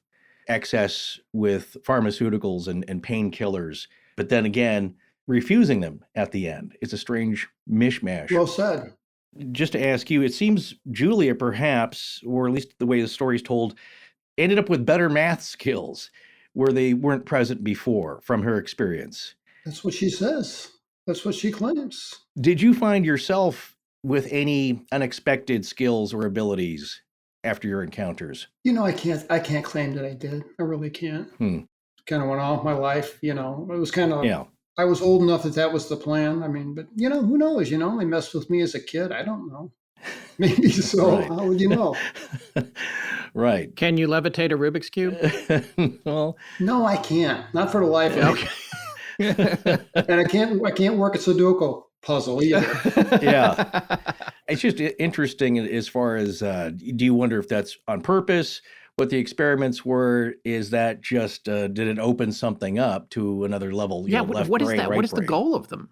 I mean, is it a precursor to, oh, okay, now we can elevate you to this next level of something, or is it is it a genetic experiment? I know you said, Terry, on the last episode you were on, you've had your DNA work done, everything's normal, you're 100% human, all that stuff. So it's like, so then you wonder, like, what is the goal of that exercise for all these people that are having these memories and contacting you and saying, hey, I was supposed to be manipulating this cube or this pyramid or this whatever. It's like, what is the goal of that study? What is trying to be accomplished, I wonder? I had a person write to me and claimed that they had the same experience. And they said that the ETs told him that he was being evaluated for possible service in the some kind of special forces. Okay. Mm-hmm. I mean, who knows? That was his take on it. That was what he thought was the purpose of the exercise was. Right. So, but even if that message is coming through, it's like, and this is something I've come to think more and more, just as we've covered many things over the years from all realms of what you might describe as paranormal, is, you can't trust any message that you're getting. It's like they're telling you what you want to hear to get you through. Even the don't be afraid. Yeah. It's like, well, you should be afraid. The rest of your life is screwed. From here on out, you're going to have a horrible life. So it's like, no, don't be afraid. No, I think I should be afraid. Why should I not be afraid? Go away. Yeah. There is one humorous anecdote.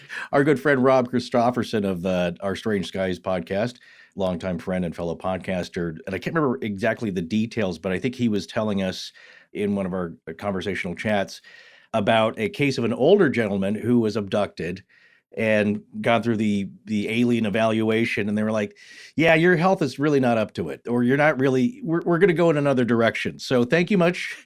We're going to sit you back down. He's like, wait a second, I'm not good enough? Like, what's wrong with me? It's like, no, you're fine. It's just, you're not really suited for what we need. So sorry for the inconvenience. And they dropped him back off, and he remembered all of it because it wasn't, we don't really need to put you under. There's going to be no procedure.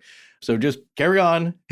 So there's every type of experience under the sun. I mean, that's one of the interesting aspects to me about this phenomenon, is that it's not just one thing. People think, I believe, who don't know much about it, think it's all grays. It's everyone gets probed the same way. It's all these same kind of things because that's easier to try and wrap your head around. But what we've learned over the years is that it's just every type of experience and every type of visual. And what the second half of your book also illustrates is that there are a lot more experiences that people relay that on the surface don't seem like a UFO experience at all. Yeah. The Christmas store, even going on a wild pig hunt, the strangeness of it and not seeing anything else other than lights in the brush. Yeah, that, the firefighter guy, nothing really other than seeing some lights in the sky. Yeah. He admitted having a couple of beers. Well, maybe he had a few more. I don't know. I can't judge. Yeah. He reaches for the outhouse door handle and touches it. And the next thing he knows, he wakes up in there could be a logical explanation for that. Nothing really spooky happened. Right. Well, Terry, we just want to thank you so much for coming back on the show, being so generous with your time. It was wonderful to have you back for these 2 episodes. And if you want to come back again, you're always welcome. We'd especially love to hear from you again. If you go through regression therapy and uncover some new information, that would be fascinating to hear about, whatever you wouldn't say for a book. We consider you a friend, and we're hoping too, as things get more opened up in the world, God willing, with this new COVID variant, we can actually meet up in person at some point. Well, certainly one of the conventions, one of the many speaking engagements Terry attends and is invited to, but maybe just something fun where we can all kind of get together and hear more about this, because regardless of everything that's happened to all of us individually, it's the sharing of these stories and the testimony from people, which I think is important, because that's all we're left with, and it shouldn't be tucked away or something to be ashamed of. Yeah. Well, I'm going to be in LA in April for Yvonne Smith runs a class for regressing abductees. Oh, well, maybe you guys can get together. So, I was going to say, I'll give you plenty of heads up. Maybe we can get together, have a beer, and talk about paranormal stuff or whatever's the topic of the day. I would love that. Absolutely. We'll make it happen. Yeah. So, Terry, you want to tell our listeners where the best place to get your new book, Devil's Den, The Reckoning, is? Yes, my book is on Amazon, same as Devil's Den. So The Reckoning is in print and in reasonably priced Kindle version. And I also did a full audio book where I read the book cover to cover. So it's in any three of those formats. And again, Amazon.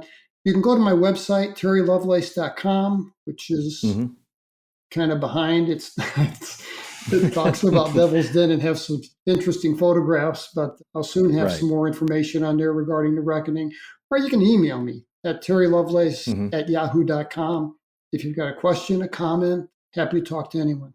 Fantastic. Great. And then, Scott, I just want to mention one thing you and I talked about when we did the research and read through the book.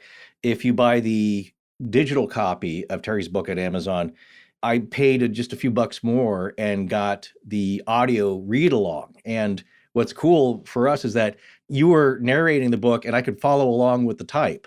So that allowed me to take notes but listen to you and keep going. And it was really an enjoyable experience. But I just want to let people know, if they weren't aware, that if you buy the e-copy, you could pay a little extra and then get the narration part along with that and play them simultaneously. I didn't know that. Well, there you go. Yeah, I wasn't aware of it. And then, you buy, it's like, okay, let me get into reading this. And it's like, hey, you can also listen to this.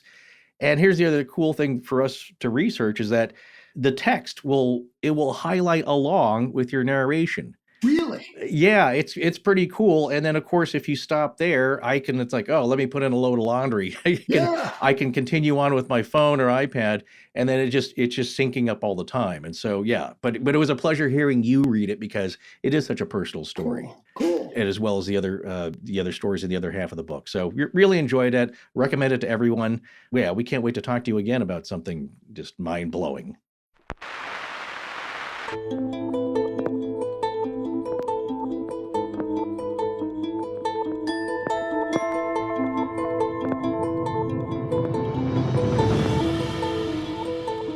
That's going to wrap up our second series with Terry Lovelace. I hope you don't have any trouble sleeping tonight. We'll be back in probably a little less than 2 weeks with our year-end Christmas party special. We'll see you there.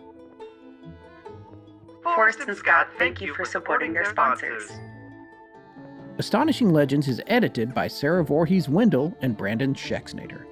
The show is co-produced by Tess Feivel, who is also our head of research.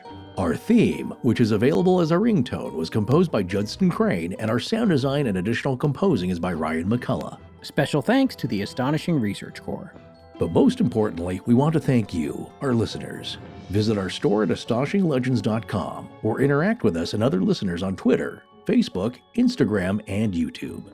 You can also support the show at patreon.com/astonishinglegends, where patrons have access to additional bonus content. No part of this show may be reproduced anywhere without permission. Copyright Astonishing Legends Productions. Good night.